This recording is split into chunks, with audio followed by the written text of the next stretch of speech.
Yes, guys, you know what time it is. It's your boy David at the Irish Hotspur, Ireland's #1 Spurs fan, bringing you match day live as Tottenham take on Nottingham Forest in the Premier League. Look, I'll be honest, not really too much of a pre-match build-up today. I'll be honest, I'm sort of done with the season. We're just going to sit here and talk about maybe a lot of issues going on at the club right now and maybe a little bit on the game. But as you can see, no Jacko today. Jacko is actually still in London and he is going to the Nottingham Forest game today. So hopefully him, Nick and Nick's daughter, Anya, hopefully you get to see and celebrate a couple of goals today and paying all that money and travelling all that way. Hopefully you get some enjoyment today. So beat yourselves up, guys. And as you can see on screen, we are joined by the one and only Dermotron and the one and only Paul Osper. Dermot, how are you, my man? I'm all right. Nice to be home, but had a blast over in London, I have to say. Had a great time and disappointed about the result on Wednesday, but the rest of it was a blast. But nice to be home, but great to be on here. Thanks, Dave, for having me on. No, thank you for coming on, Dermot. Thank you for giving up your time this morning, my man. And Paul, how are you, brother? Damn you, Harris. I was going to take a leaf out of Coover's book and not watch tonight's game. In fact, you know what? I was getting excited about not watching Tottenham. And then you send me that, do you want to do the watch along? You just drag me back into this world. But yeah, I'm all right, man. I love that. No, look, I'll be honest. I'm still going to watch the games on telly between now and the end of the season. I won't be doing any more trips. Look, Wednesday night was an absolute fucking shit show. I mean, for me, there was no appetite for the fight, no hunger, no desire. No one that really wanted to grab the game by the scruff of the neck. And nor did anyone look like they wanted to. It was very passive. Not enough intent going forward, to be honest with you. And look, the fans done what they were asked. I mean, we turned up, we were in full voice for the first 45 minutes, then a bit after halftime as well. But, it's just like the players didn't do their job. I'm not sure if Conte is the right guy to take this club forward anymore as well. But look, we're going to take some comments from the chat. She was with us and get into some talking points. We've got Irish Gooner. He loves watching us. He absolutely loves it. He's my biggest fan. We've got Wembley 1. He says, good morning, everyone from sunny Madeira. Big up, my man. Hopefully you enjoy yourself out there. I am fully on board with Conte's crash and burn theory. And today looks like a good place to start with it. Conte will manage to be firing and Forest will win by 2 or 3. Look, I'll be honest. I think Conte will be gone regardless of the result today, if you want me to be brutally honest. But look, I can see why people want us to lose to get the manager out, but for me, I'm not on board that theory. I still want us to win all of our remaining games. At the end of the day, I can't get on board with Tottenham losing, but I understand where people are at. Moldy Pico says, if winning this game meant we have Conte until the end of the season, then Mick Kermalock says, good morning, Jack and Dave. No Jacko today. Big up, Mick. Welsh Gal says, big up. Had a great afternoon with our Jack yesterday in London. Come on, boys. Let's do something today. Come on, you Spurs. Big up, Welsh Gal. She made the trip all the way down to London to see Jacko. Fair play to you, Welsh Gal. I'm glad you had a good time. Big up Tequila 316. Probably, I'd say many people need a bottle of that today, my man. Beat yourself up, brother. Big up Mia W. Good to see you in the building. And hopefully you're keeping well as well. We've got Vibe Have Kumar, and I want to take this comment. He says, love how this channel vanishes when Spurs are losing. I mean, Spurs have been losing all season long and I've been around. I mean, I'm sorry for taking a break out to go to the AC Milan game during the week. That's why there was no watch along or that Wednesday night. But to say this channel disappears when we're losing is absolute horseshit. And it's shit like this that, I can't get with.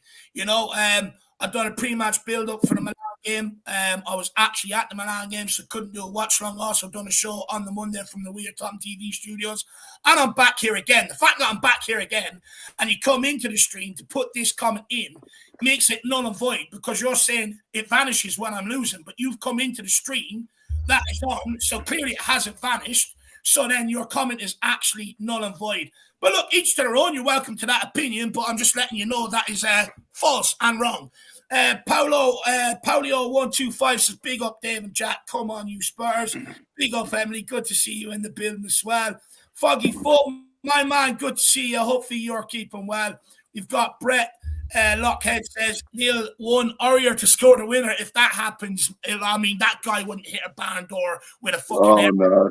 You know what I mean? If that happens today, I'll go absolutely ballistic. Spursy 141, big up Jody. She says, happy Saturday. We are winning today. Look, I don't think anyone could go in with any confidence, to be honest with you, Jody. I mean, it's all more so just hoping you get the 3 points more than going in and expecting it right now.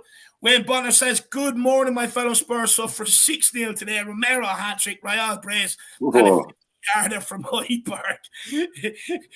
Look, times like this, you're better off just being ultimate delusional, to be honest with you, Wayne Bonner. It keeps you happier, keeps you a bit more sane, my man. Big yourself up. These comments are going to start to get me excited again, the buggers. Talking points aren't going to get you excited, I can tell you that. Eric Smith says, good morning, gents, and all in the chat. Let's have a win today. Come on, you Spurs. Big up, Derek. My man, look, I want to win today. Hopefully we do get it, brother. Big yourself up. Love Music says you and Jack should ask for a refund after Wednesday. Yeah, look, I mean, it was a disaster. It was an absolute disaster. I just left disappointed. I left angry. I left dejected. I left upset, you know. Look, you're never going to get a refund at the end of the day. I sort of, look, we fucking knew what we were going over to. It's been bad for quite some time. Phil P says, big up Dave, big up Dermatron. Brilliant to meet you, lads. Big up Paul. Whoa! Big up Phil. Enjoy the game today, brother. I think he's going down to do a bit of protesting first and then going to the game. Big yourself up, Phil, and it was great to see you over there, my man. And also shout out to Terry. Big fan of the channel. Ended up sitting beside him on the plane on the way home, chatting away to him about Tottenham. So big up Terry, my man. We've got Nick in the building. Look, hopefully you, Anya, and Jack get the result and some goals to celebrate today, my man. Hopefully you haven't come all this way for absolutely nothing. Big up, Nick, brother. We've got Moondog says, good afternoon, lads. Big up, Moondog. And I just got to show this on stream. I mean, this is absolutely exceptional work from Moondog. Look at that bad boy. Oh, wow. Yeah, Moondog do that to me. Yeah. Oh, that's nice work, man. Oh, it's absolutely lovely. Incredible. I mean, I kicked the missus out of bed last night and put Harry in there and started stroking his hair. So I really appreciate that Moondog, my man. Absolute legend. Great work by Moondog. I'd recommend if anyone wants one-off pieces for family, for presents, or anything like that, definitely get in contact with Moondog. Killian Goobens says, hi, lads. Big up, Killian. Good to see you, brother. Who else have we got with us? We've got Miss TC Hotspur says, good afternoon, all. R Green 216, morning, chaps. Good to see you in the building, brother. We've got Killy Goom says, really love this channel. Waiting all morning to watch this. Honestly, David, so much respect for you and Jack. Really appreciate that, my man. Kind words. Arsenal fans love this channel, that's for sure. Paddy Harnett says, morning, gents. 3 points is a must today, but I still feel Conte will be gone regardless of the result. And he said that the gift that Moondog sent me is class. It absolutely is. And look, I have the same feeling, Paddy. I think regardless of the result, I think the sort of formalities have already sort of underway. I think, you know, when you see some of the quotes that's come out from Wednesday night, yesterday's press conference, you see a lot of reports going around that some players have asked for Poch back. You know, the manager shortlist already sort of drafting up. I think the formalities are already underway, my man. We've got Derek Hutchinson, big up Dave Dermot and Paul. Are those Blonkers going to show up today? I mean, have you got the lottery numbers, Derek? I mean, it's that bad at the minute, you know. It's kind of like, who knows? And Welsh guy says, big up Nick, hopefully you are enjoying London. He's loving it. We've got the Bourbon Kid can see Spurs resurgence 3-0 to Tottenham. I hope you're right, my man. We've got Kerry King says, come on, you Spurs, back for more pain. Elias is in the house, says, big up to the panel and Dave. I shall not speak. If I speak, I'm in trouble. No, look, speak all you want. But if you think you're going to start coming in here and blaming the fans, I'm not going to let that fly, to be honest with you, my man. Keith Edwards says, I'm just about to go up, support the team. Come on, you Spurs. Big up, Keith, my man. Hopefully, again, another one where we can get the win for you. Big yourself up, brother. We've also got Big Pants says, will the crowd be with Conte or against them? That'll be very, very interesting today to see, my man. Big yourself up. We've got Super Tottenham says, big up, lads. Big up, Super Tottenham. Good to see you in the building. Who else have we got with us, just to make sure I don't miss anyone? Neil Hartley says, after Conte blamed the fans for wanting too much, I think the fans are wearing thin. Absolutely spot on, my man. And then we've got Brian Dempsey says, all right, Dave, my man, big up panel. Hope you're feeling better, Dave. Never felt this much emptiness towards my beloved Spurs in my life. Still want to win, though. Come on, you Spurs. And I think we're all the same, my man. You're all sitting here dejected, sad, angry, empty, not sure what direction it's going to take after Conte. Yeah, there's a lot, my man. Big yourself up. Big up 24Z. Good to see you, brother. Hopefully you are keeping well, sir. Luke Cooper's gone with 3-1 to Spurs. Big up, Luke. And then we've got It's So Soft, says folks, who blindly support Conte should move back to Lecce, along with Conte when he quits. And then we've got Big Boss Man in the building as well. Good to see you, Boss Man. But look, we're going to start getting into it, guys. Just going to quickly tell everybody what they need to know, and then we're going to start talking about our beloved Tottenham Hotspur. So, of course, today the game is at the Tottenham Hotspur Stadium. It is a 3 p.m. kickoff. Referee is Craig Pawson. In the VAR room, it is Darren England. It's not on. The game is not on in the UK or Ireland, but in the USA, it is on Paramount Plus. And look, make sure you get yourselves back here for the watch along at 2:40 p.m. Team news: Hugo Lloris, of course, still out. Basuma, Session, Bentancur, all still out. And Perisic and Emerson will be facing a late fitness test as they did not train yesterday. As for Nottingham Forest, really couldn't give a bollocks, to be honest with you. I really don't care about anything right now. So, look, we're just going to get straight into it. I'm going to start with you, Paul. Against Milan, there was no appetite for the fight. Nobody grabbed the game by the scruff of the neck to make something happen, nor did anyone want to. We didn't get forward with any, desperation or intent. It seems like they're thrown in the towel. And it felt like, to be honest, that nobody actually realised we were 1-0 down. We were the home team, and the onus was on us to force the issue. Are you concerned about the lack of urgency from the whole team on Wednesday night, especially on a big European night? Well, it was just the icing of the cake that started cooking at Sheffield United, really, wasn't it? Yeah. You know, we sacrificed Sheffield United, both the selection of the team and the team performance. We were pretty crap against Wolves, felt the bits there. But, you're hoping that they know what they're doing and maybe they're saving it all up for the big one against Milan. And it was like they were playing as if they were 0-0 or even 1-0 up. You know, they were trying to sit back and counter-attack. But Milan doesn't need to come forward. No. There was nothing going forward. It was horrible to watch, man. I'm so sorry for you guys that went over and saw that, because it was frustrating to watch. It was incredible. I don't know about tonight's game, whether they've checked out or not, but they've got to do better than that. You know, they've got to, if they're not playing for the manager, they've got to play for the fans. They've got to play for the badge, play for their fans, their family. They're just their own pride in doing the best they can. Falling out with the manager's no excuse. So I want to see them pull their socks up a bit tonight. Yeah, for sure. I think, look, we should all be expecting that. I'm going to welcome a few more people in. Stevie Fraser, good to see you. Good morning, my man. We've got Sander Melligan says, press that like button, you mugs. Big up, Sander. Colin Turner says, from the first whistle, the crowd will support Conte and the players. It remains to see if they're feeling the same way at the final whistle. Look, they got booed off at halftime and full time against Milan, so it'll be very interesting to see what the atmosphere is like today. Alpesh Patel says, morning, I will be there today, a holder for nearly 30 years. What's changed?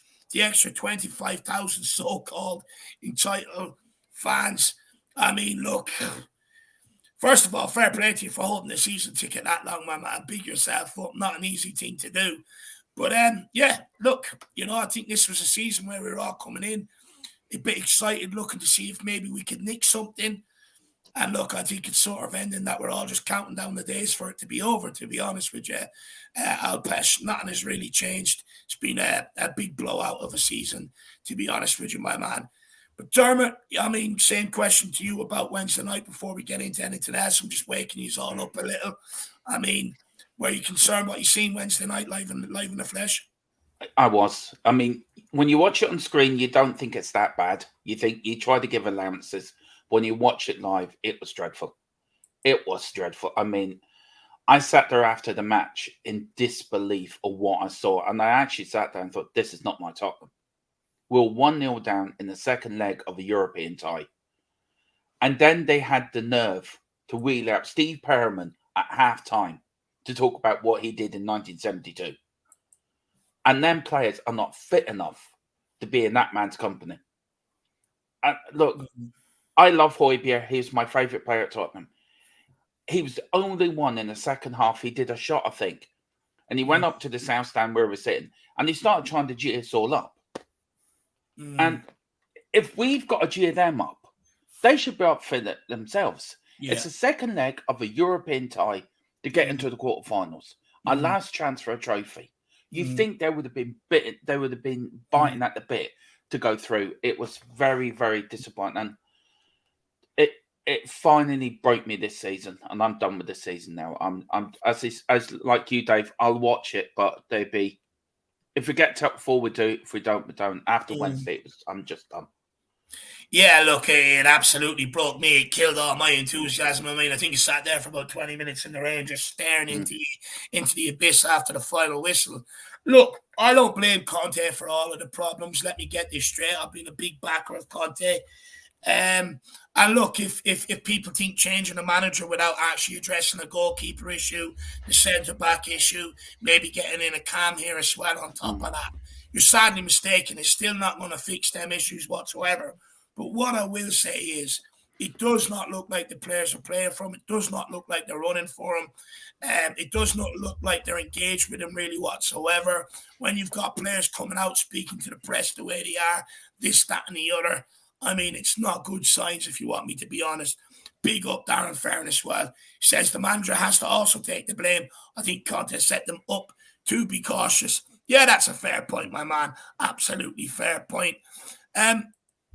Look, I mean, it was just an absolute disaster. But saying that, Paul Nottingham Forest have the worst away form in the league, only winning once, drawing 3 and losing 8 of their 12 fixtures on the road. Only scoring 3 goals, but conceding 29 in the process. If we lose today with an international break, coming up on the horizon after Southampton next week. But look, if we lose today, do you think Conte will be sacked?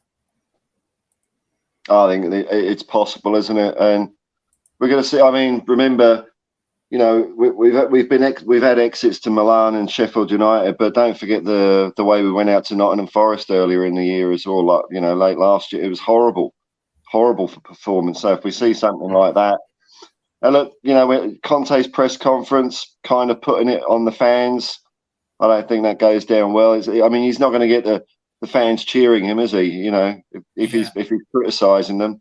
So I think he's gone, man. I think he's gone. Regardless of the result today, do you think? I think so.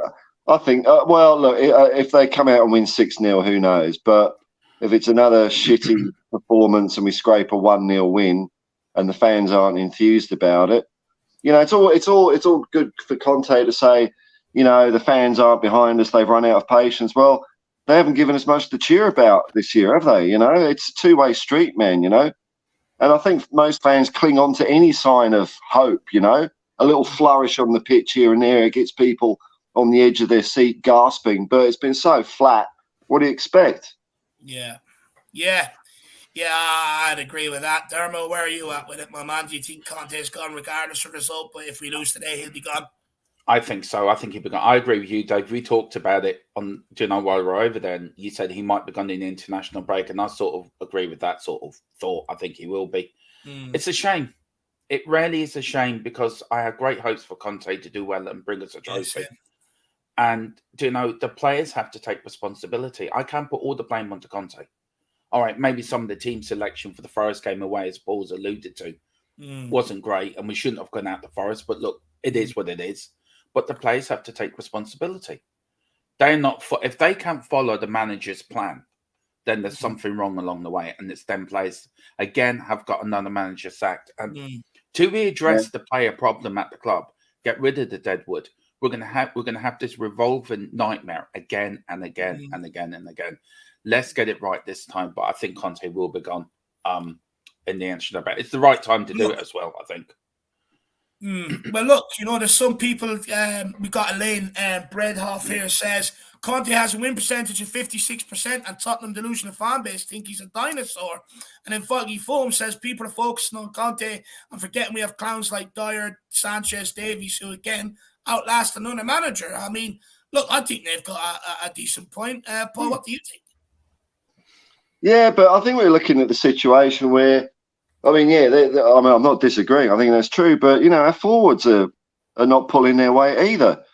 Kulu, Son, Richarlison, Kane, they've all been a bit off it recently, haven't they? So it seems to be more widespread than just the usual culprits. It's just no one's on it, man.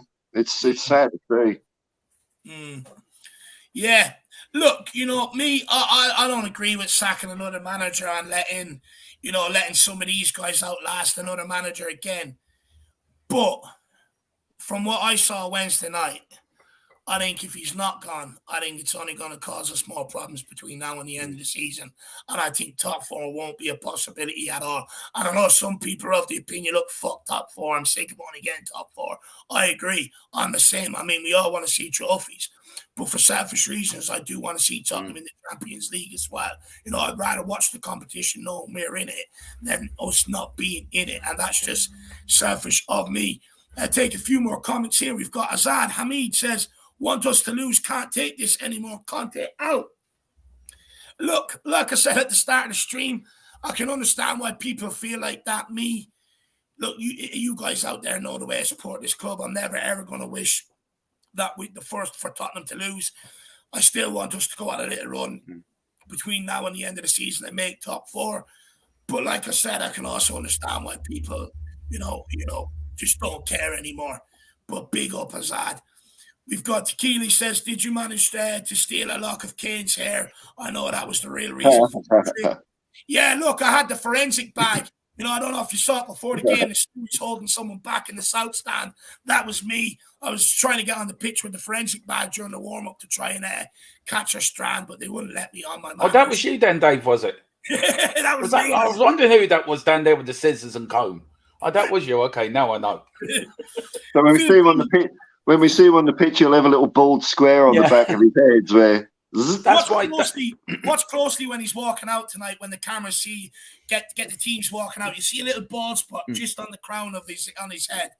That's why Harry was clapping down the sound. He's clapping at you for cutting his hair. Well, Dave, that was it. Now I know. Now it makes sense. It's my fault we lost Wednesday. Harry, I took strand Harry Kane's hair and upset him. Blame me. Everyone else is at the minute. Is that what you got behind that green curtain? You got just loads of jars with Harry Kane's at various stages of growth, waiting to put on a Tottenham top.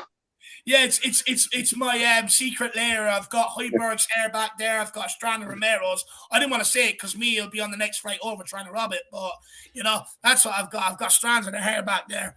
Phil P says Bill Nick must be turning in his grave. Charlatans. I mean, look, Dermot, you sort of alluded to this straight after the game.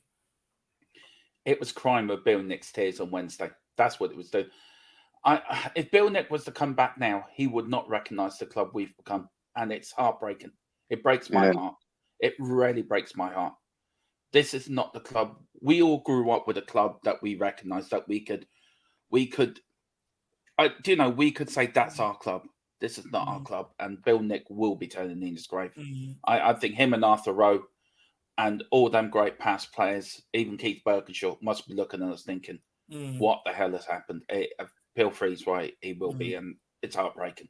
It breaks my heart. For sure. Lynch 616, he says, you're mad if we think we're going to win today. We've got Cave Dragon says Spurs should have gone for Jesus off the bat, or Jesus. Yeah. Look, in hindsight's a wonderful thing, isn't it, my man? Audrey Garrett says, good morning, Dave, and everyone checking in from Winnipeg, Canada. I haven't seen you in quite some time. Hopefully you are keeping well, my man. Alpesh says this team needs our support through thick and thin. We have been here before. Get behind them. We have 12 more games. Look, fully understand where you're coming from, Alpesh. You know me, I'm one of the most optimistic fans out there. But I am broken after what I've seen, the last 7 days. Sheffield United, Wolves, now AC Milan. I am a broken man after it. But look, someone actually tweeted me and said, Dave, You're the problem at this club. You're the reason why we lost Wednesday night. So I just quote. It was you. It was you. My fault. So I quote tweeted him, and I was like, "Clown of the week goes to," and look, I just responded to him as well. I said, "Look, I'm going to support this club through thick and thin, regardless of what you think. But if you think I'm the problem, then you're the problem because you're deflecting away from the actual root cause of the problem by blaming fans."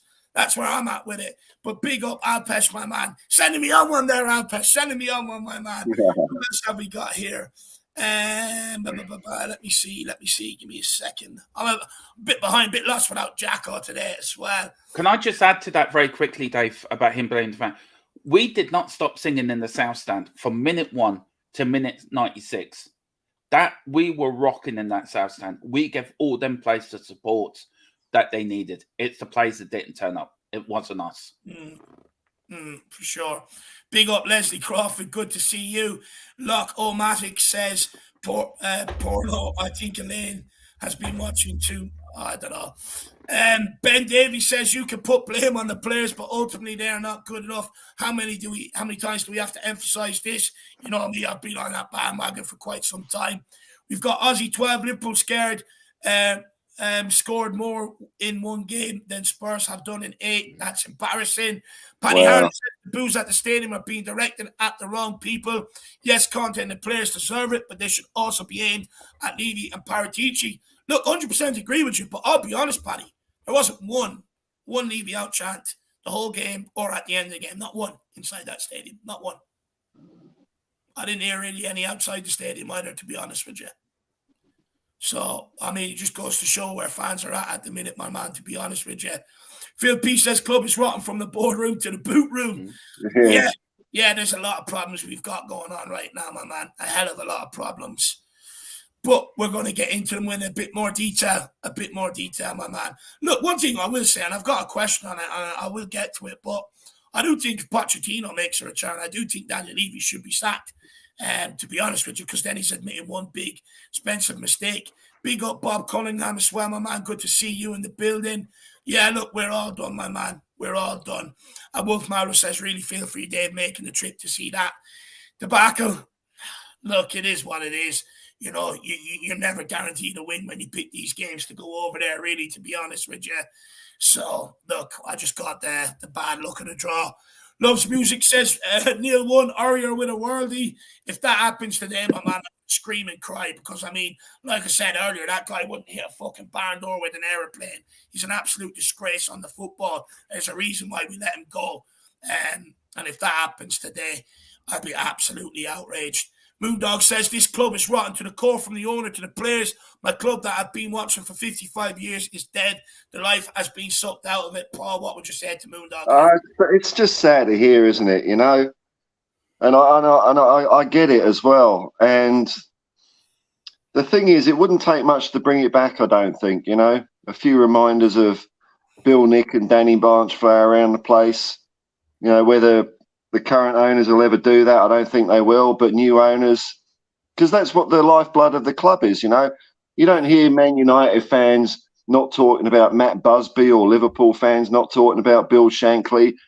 Somehow there seems to be a bit of a, I don't know, a cringe around Tottenham from like the ownership side and, you know, the corporate side that, you know, that's not what we are anymore with this new bland thing with bland corporate statements when we've got the best inspiration already there on tap. The two guys that made Tottenham Hotspur the best football club in the whole world. We should be bringing that back a bit, you know.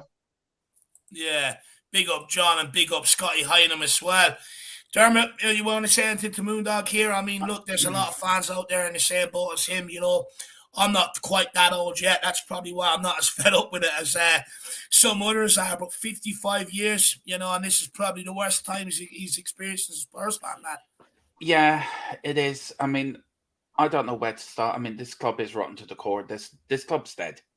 This is not the club I started supporting as a young lad in the 80s.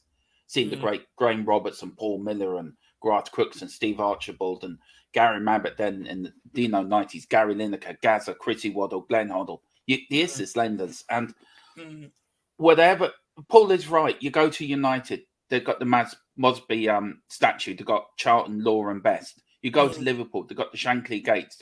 You go to even Newcastle, they've got a statue of Bobby Robson and Alan Shearer. You know, we should cherish our past, and the club they seem to be embarrassed by it. And it's wrong. And we should be getting fans, look, this is what we were. This is why the club was built. These were built on traditions. We need to keep this going. And the club seems to have gone away from that. And I miss my club.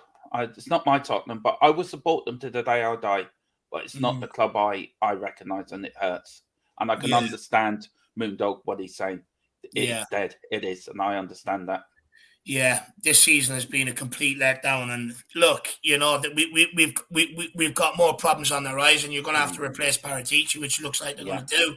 Looks like they're replacing Conte, so you're going into another regime, which then you have a squad that will resemble 5 different regimes, and you're seeing that on the pitch. You know, you're seeing that where different philosophies and stuff like that are sort of being mishmashed together, and it's not really working.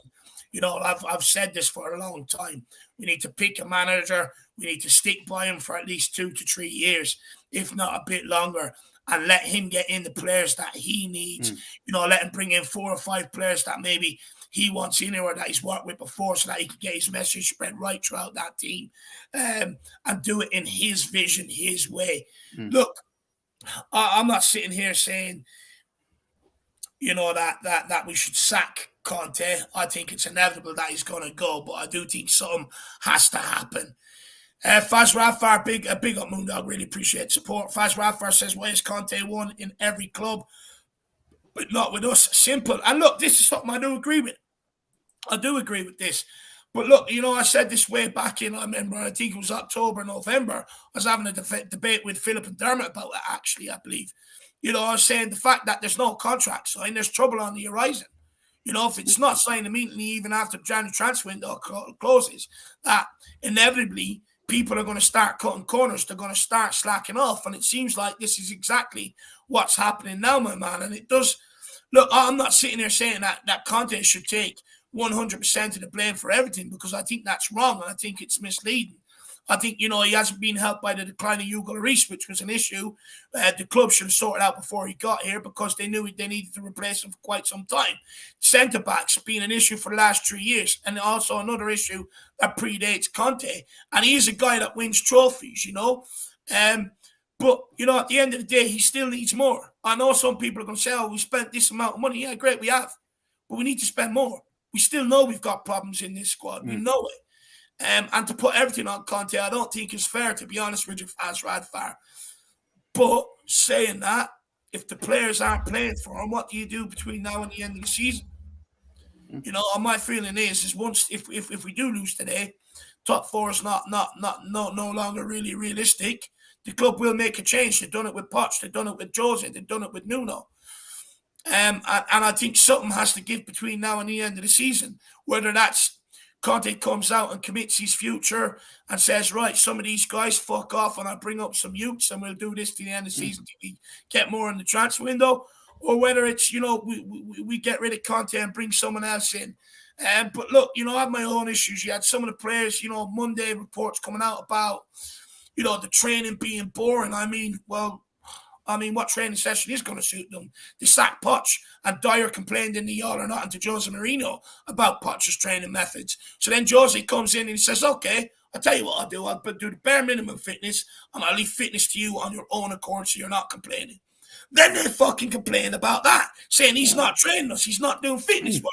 So then Nuno comes in and he says, okay, I'm not going to speak to any of you guys whatsoever. Just do your own thing. And then they had a problem with that. So then Conte says, okay, I'll tell you what I'll do. I'm going to get you super fit and I'm going to make sure your training is repetitive so you understand it and there's no complaints. Now they're complaining that it's fucking too repetitive. I mean, you know, I don't blame all the players in this squad because some of them have only come here recently. But I've said this before, there's players around that don't deserve to be here, that hold a big culture in around this dressing room, have a big saying around the club. Some of them have gone to Daniel Levy recently asking for a manager change. Some of them have come out complaining. Some of them have come out complaining about the fucking training methods. When's it going to stop? When are you guys going to be fucking happy?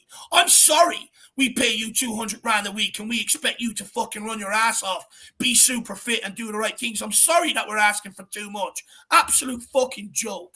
Big up, Faz Radfar. Jordan Stevens says, whether fans care about it or not, Champions League will also be more attractive for some of our manager targets. Winning it is a different story, though.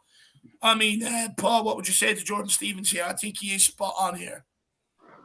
Well, yeah, I mean, we're just, we're just going to go in the Champions League every year and just do what we did this year. Is this like the maximum level Tottenham reaches now? Just a standard fourth place, last 16 of the Champions League. It's not enough, is it, man? I don't know about attracting better managers or not. I don't know. I think at the end of the day, it's still Tottenham Hotspur. It's still a big club, whether we're in Champions League or not. And I don't think we would have trouble getting a manager, even with the reputation of how we treat managers. I think, money talks, and it's a big club. Like even Conte seemed happy at the beginning. Mourinho seemed happy at the beginning, and they would have known what Levy was like. But we think winning it a different story. We're so far off winning it, man. So far off. So that just says to me, if we're not really competitive in it, why is there so much focus on it? Why don't we just focus on consolidating something else? And I know it's the money and all that, but fuck it, it doesn't help me as a football fan entering tournaments and just doing shit in them, Well, Level Art says we've become Arsenal, fourth place, fourth place trophy. I mean, Dermot, he's probably right there, isn't he? Yeah, he's spot on. And another thing, with Arsenal, if Arsenal weren't doing so well, we were still annoyed, but not so annoyed. But because they're doing so well, and after what they've been like, we finished ahead of them for seasons beyond season. I think this has highlighted more how bad we are and how bad some of these players are. And I think it's just made the pain even worse. But, we care. The three of us care deeply. There is fans who care. It's not even just the three of us, lad. Every single fan out there cares deeply. It doesn't matter what side of the fence you sit on other discussions. Every fucking fan cares deeply. That's why fans go about things the way they do. Every fan cares deeply. And I mean, look, and the people criticise us fans, right? I think they should criticise the players that have let us down. As you said, Dyer, Davis, Sanchez, who've been there since Poch, Jose, and Nuno, now Conte. How about blaming them? Stop blaming us. We're the ones that turn up every week. We're the ones that play to pay wages. Without us, there's no Tottenham Hotspur Football Club. Blame the players. Blame the people that are not pulling their weight. Don't blame us. For sure. Backing a manager is more than just about transfers. Backing a manager means if you're sitting there in your little evil lair and a player like Ben Davies or Eric Dyer knocks on the door, cup of tea, sir, can I talk to you about the team? The chairman should just say, fuck off back down to the dressing room, listen to your gaffer, don't come up here again. That's backing the manager. I was just thinking, Keith Birkinshaw took us down in his first season. Yeah. And then he was left took us back up and left, given time to build up a side that was successful. I think we need to do this with a manager. Give him time to do the job. Don't sack him after just we're not getting top four. Sack him, right? That's not good enough. Give him time to do the job. And this is what we need to do. Whoever comes in next, we need to give him time to get it right. For sure. Absolutely spot on. Jordan, look, what I will say is, what sort of manager what caliber of a manager are we going to get in after this? Because, after Jose, everyone thought we were going to get Conte straight off the bat. We didn't. We had to suffer through Nuno. And I fear you're going to end up doing the same, where you're going to have a manager who's got this sort of reputation and this caliber of trophy, CV of trophies, and you're going to get in a manager that's well below that, in my opinion. I can see it happening, Jordan. But look, big yourself up, Jordan. Hopefully you're keeping well, my man. Good to see you. And Crocodile says, don't be so harsh on the team. They struggle in the rain. I'm sorry for even expecting for them to turn up with a bit of drizzle, a bit of sleet, I mean, Paul, what would you say? I'm just done. Well, you know, I saw the Tottenham Hotspur official Twitter account post like a little video of them training, and they must have had like 5 fucking layers on, you know, and they're all comfortable, and they don't seem to be like exerting themselves at all. And yeah, they probably the rain. Yeah, you're right. You're right. The rain's a bit harsh. You know, we should go soft on them, man. We really should. You know. I just look, you know, you can't expect anything from some of these players. It's like they want to be out in Portugal where it's fucking roasting hot all the time, training, playing games, this, that, and the other. I mean, some of the quotes I've seen some of them come out with recently, and even my man Harry Kane, I disagree with, where he's like, you know, after Wednesday night, it was like, you can't blame the players. I mean, why can't I blame the players? I mean, I think, you know, Conte's got to take some blame for Wednesday night as well, but I mean, why can't I blame you guys? When I was there, I spent hard-earned money getting flights over, booking accommodation, getting a match ticket, etc., and that's the shit you put on, you know. But me, whatever, I only live in Ireland. There's people that's come from halfway across the fucking world to support you guys, and then none of you ever want to take responsibility. None of you took responsibility under Poch, under Jose, under Nuno, and none of you is going to take responsibility now, and I'm absolutely fucking bored of it. I'm fed up with it. You know, some of these players need to be their head being given an absolute wobble as well. Big up Crocodiles, my man. Really appreciate the support, brother. We're going to keep this moving, though, boys. Conte said in his pre-match press interview, I have good guys, but sometimes it is not enough to be a good guy. Sometimes you have to show the right desire, sacrifice yourself to fight, to win the game, to win the duels. Yeah, to be nasty. And yeah, I think sometimes we are a bit soft. Now, guys, Jose Mourinho also said something very similar about nice guys. Who is responsible for the weak mentality? The managers, the players, or is that a culture that comes down from the top from Enoch and Levy? Because, you know, this is very similar to what Jose said, but Jose was on about, you know, we're too nice, we need to be horrible, we need to be the B word. I think it's a culture within the club. I think it's been there. It's built and built and built. And I think you are right. Josie did say that. And he tried to change it and he couldn't change it. Conte, I remember Conte as a player. And he was a hard bugger. He was a bit like Roy Keane, but harder, if you know what I mean. Mm. And even now the players can't take it.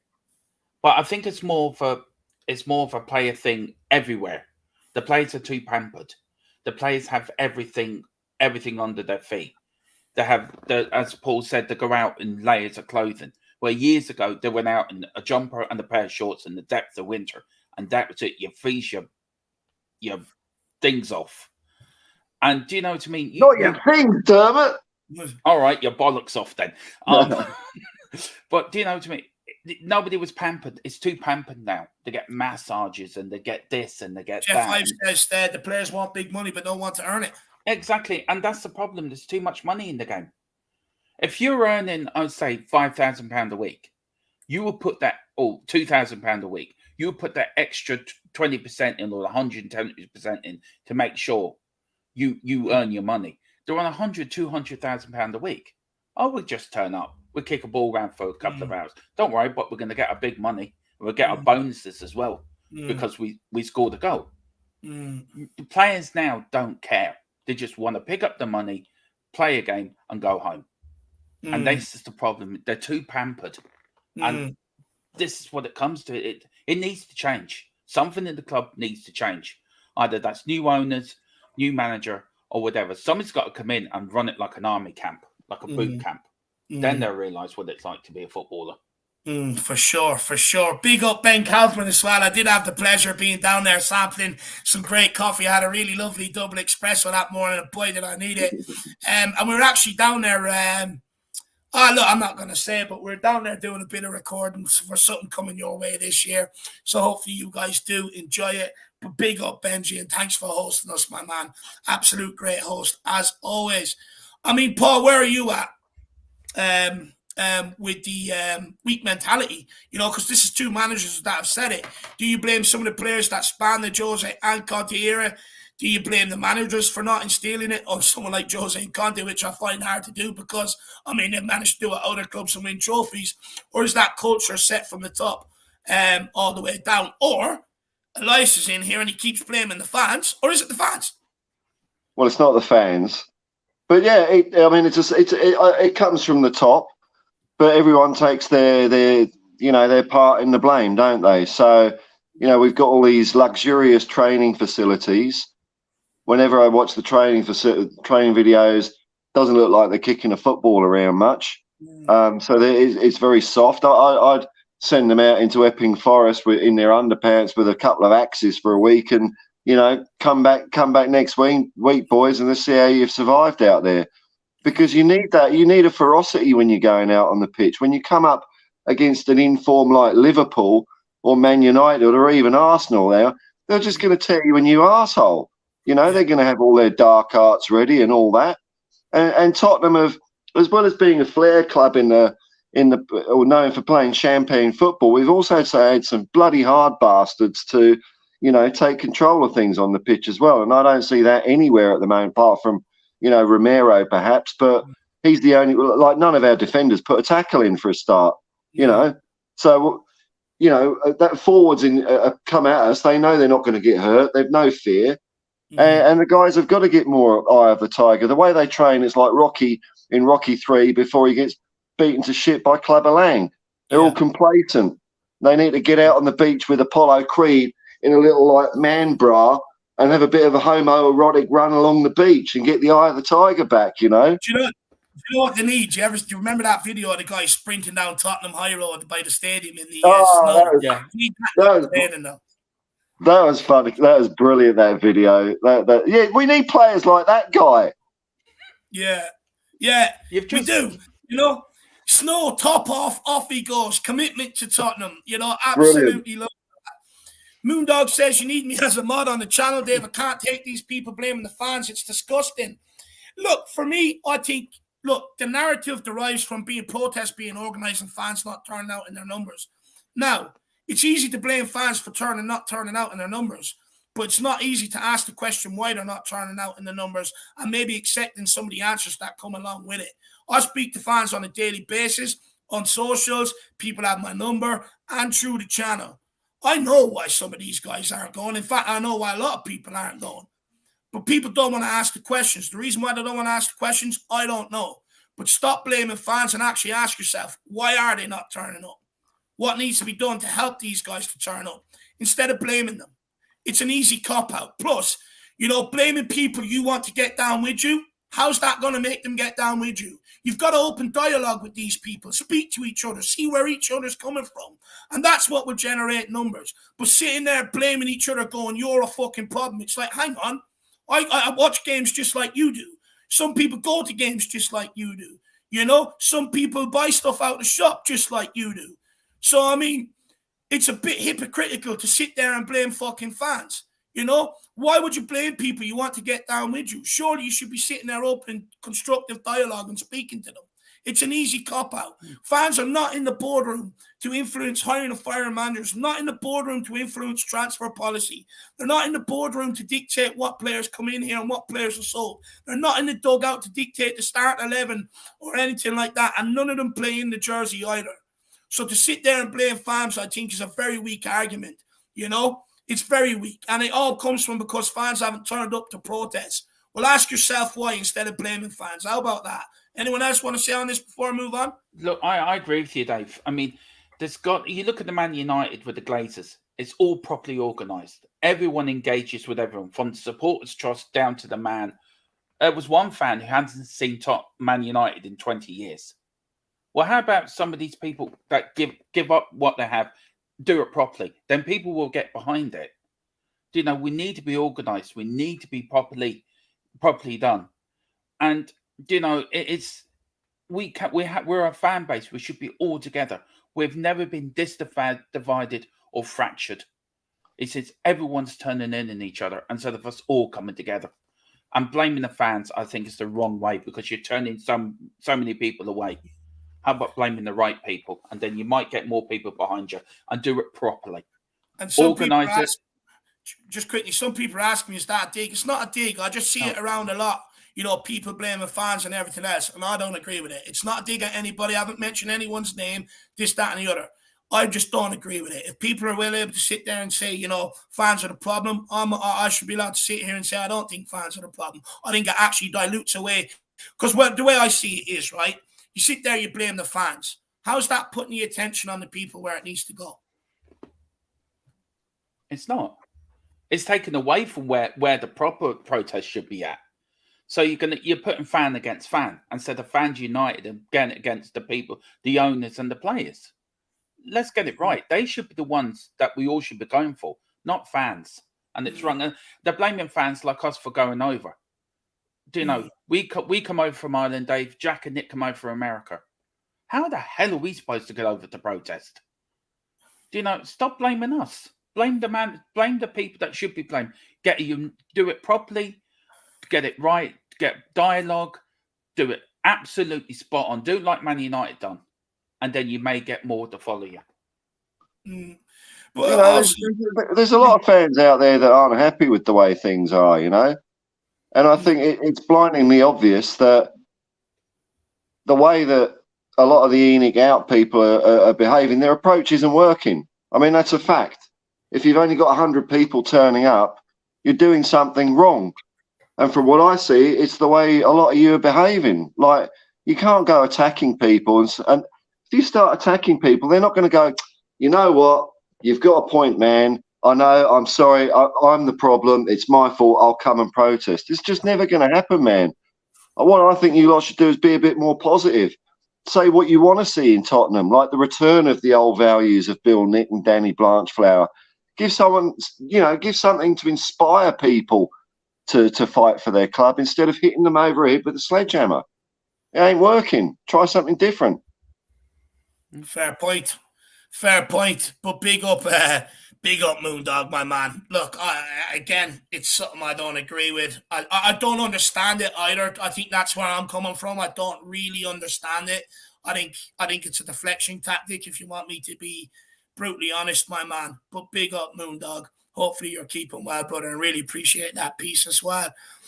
Now, guys, this is probably I'll let you go off for as long as you want on this one. It's been a nightmare 7 days that saw us knocked out of both the FA Cup and Champions League. We were also dumped out of the League Cup earlier this season, and the season has not gone the way many hoped it would go. Who is to blame for our demise this season? How much of the blame do you put on Conte, handling of Jed Spence to Juma, constantly changing training times, days off?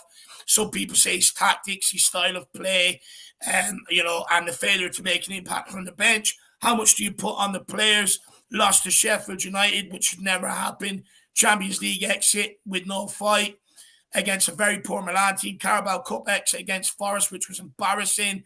Some embarrassing league results. Players apparently calling for Pochettino to come back. Performances dropping off under numerous managers, complaining about training methods under numerous of managers. No urgency, no appetite. Or do you blame, Enoch and Levy, 22 years, one trophy, failure to rectify errors in the market immediately, hiring and firing of managers on a consistent basis, same with the directors of football, a scouting department on its knees, a youth system that produces very little players or any players with any resale value whatsoever. You look at Man City, I think they made 50, 60 million from academy products last summer, and none who are coming through quite good enough for Tottenham. So where do we put the blame for what is going on at Tottenham right now? We'll start with you, Paul. You know what? I think it's the players, man. I mean, I've been turned off by the style of football that Tottenham are playing, and I fed up with playing, 6 players to stop a goal, which is ridiculous. It's easier to destroy than create. Why do you need to use over half the team to stop goals? But if you look at the way we played some of the games last year and a couple this year, we know we can play. We know we can beat Man City and we can smash Arsenal, we did last year. So why aren't we doing that all the time? Why aren't we up for every game? And to me, it starts with the players. Like I said before, I hate that phrase. They're not playing for the players. They're not playing for the manager, because That's not up to them, you know. And if they're not playing for one, you know, you don't want your team to be. It just doesn't work, you know. Players play well for one manager and not for another manager. That's just wrong in my book. So it starts with the players, but I think everyone has to have a little piece of the pie. Blame. I think some of the substitutions and team selections have been terrible. And then at the top, you've got, you know, the board for hiring all of these bloody muppets in the first place. So the whole thing's a fucking mess, man. Really, isn't it? Sorry, man. No, the whole thing is an absolute mess. I mean, Dermot, where do you put the blame? Players, Conte, Enoch and Levy? I think everyone has to take responsibility for what's happening. But it's not just, I mean, Nottingham Forest to win the League Cup, that's Conte's fault. Because he should have put out a stronger side. That was a competition we could have won. The Sheffield United, that's purely on the players. They did not try, as well as AC Milan did not try.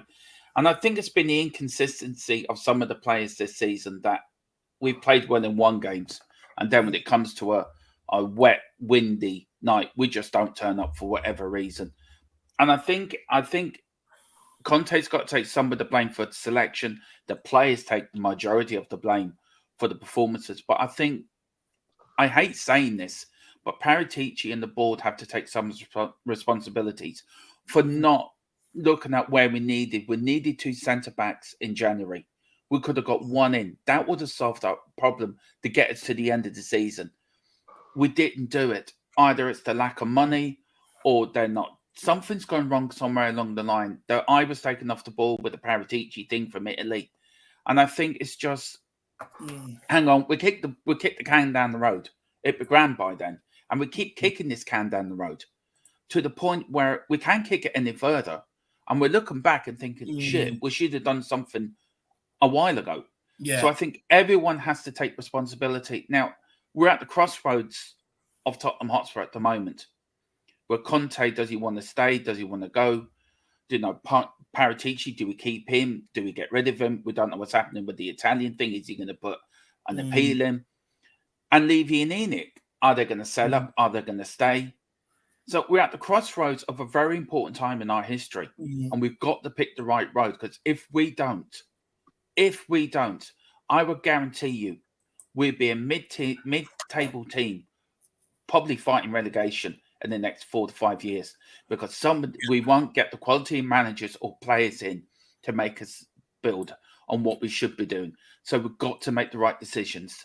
Now, me personally, I would, as much as Conte's frustrating me, I think he's the right man to bring us success. Let's give him what he wants. I know, bless him, he's had mental, he's lost his friends, he's away from his family. Let's try to do everything we can to help him. Give him the help he needs. If he needs time off in the summer, give him time off, but have a plan in place so we know what we're doing. If he's going, then go now. Let's get, and I don't want Poch to come back, but if it is, get Poch back and let's set our stall out how we're going to go. Because if we don't, I will guarantee you, we'll be back in the 90s and the 70s again. Mid-table, just going from season to season. We might win the odd cup. This is not where we should be. We should be up the top fighting. We've got to plan better. Because if we don't, I fear for the future. Look, for me, I find it hard to put the blame on any manager that's walked in this door, to be honest with you. Jose Mourinho didn't get the backing that I think he needed.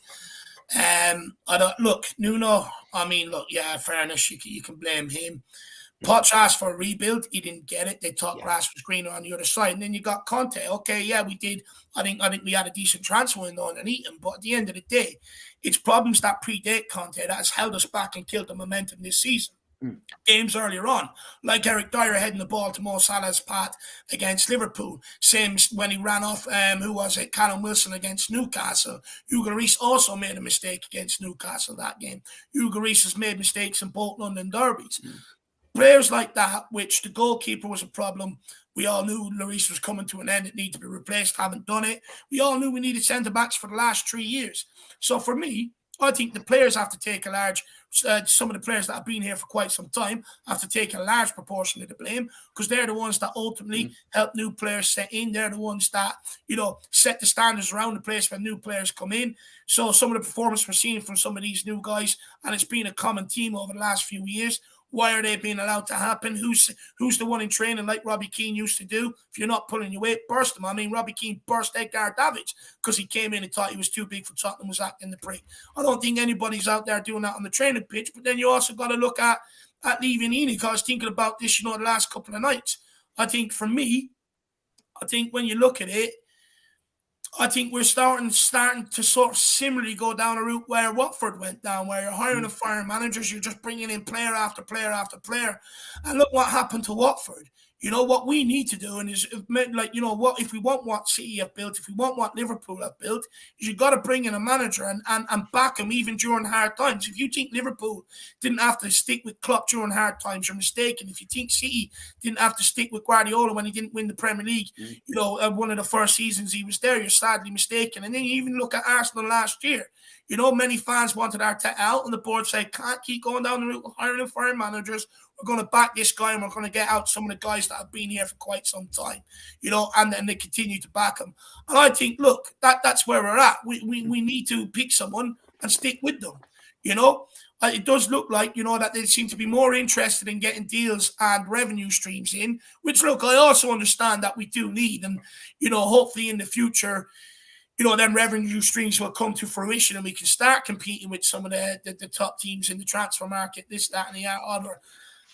But at the end of the day, they're the ones responsible for hiring and firing the director of footballs and the management. And they ultimately have to sign off on players in and out of this club and players getting new contracts. So I do think they also have to take a large burden of blame. I think the furthest one that you should be blaming is management. Yeah, well, I understand.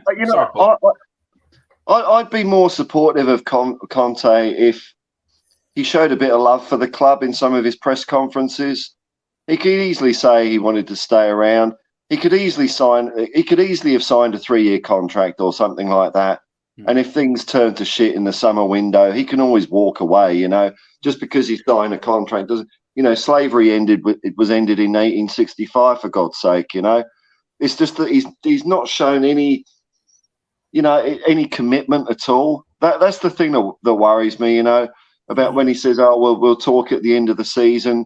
Why doesn't he just say now, "Look, I want to hang around. If things are going well, I want to hang around." Just something, because then maybe the fans might start chanting his name again. If the fans know that he's with us, they'll support him. Yeah, we need to get behind something. We need a plan. We need a vision. If somebody if Conte came out and said, right, yesterday in the press conference, right, he was asked about his future, right, we're going to agree to the extension for the 1 year and then we'll sort it out next year. But it gives me a summer to look where we need to improve, where we need to do this, do that. I can get behind that. I can really get behind that. Right, let's get behind Conte. Let's finish the season strong and we'll start again next season. But we have to wait to the end of the season if he's staying or going. We got nothing to get behind. And there's no vision. There's no nothing. And you got to blame the owners for that. And plus, they never come out and really give any clear answers. They had a chance during January to do it, and the answers we got we had to wait till after the window, and the answers we got after the window were sort of like bullshit. They were like that, really, weren't they? Yeah, I mean, this is when you can blame. Got our vision. We don't care what you want. This is our vision, This is where you can blame Levy and Enoch for not giving us a vision, not giving us what we're going to do. They need to engage with the fans more. They're not engaging with the fans. Yeah. And this is the problem. We don't know what to get behind. If they come out and said, look, we're going to back Conte. He's going to stay here for 3 years. We're going to back him properly in 3 transfer windows. You, me, Paul, and everyone in the chat, everyone sports will get behind. Not one person chanted his name Wednesday night. Not one person. Just quickly, people in the chat, let me know where you put the blame. Do you put it on the players, the manager, or the owners? It'd just be interesting to see where sort of people are at. But sorry, Dermot. It's just, this man's fault. It's all his fault.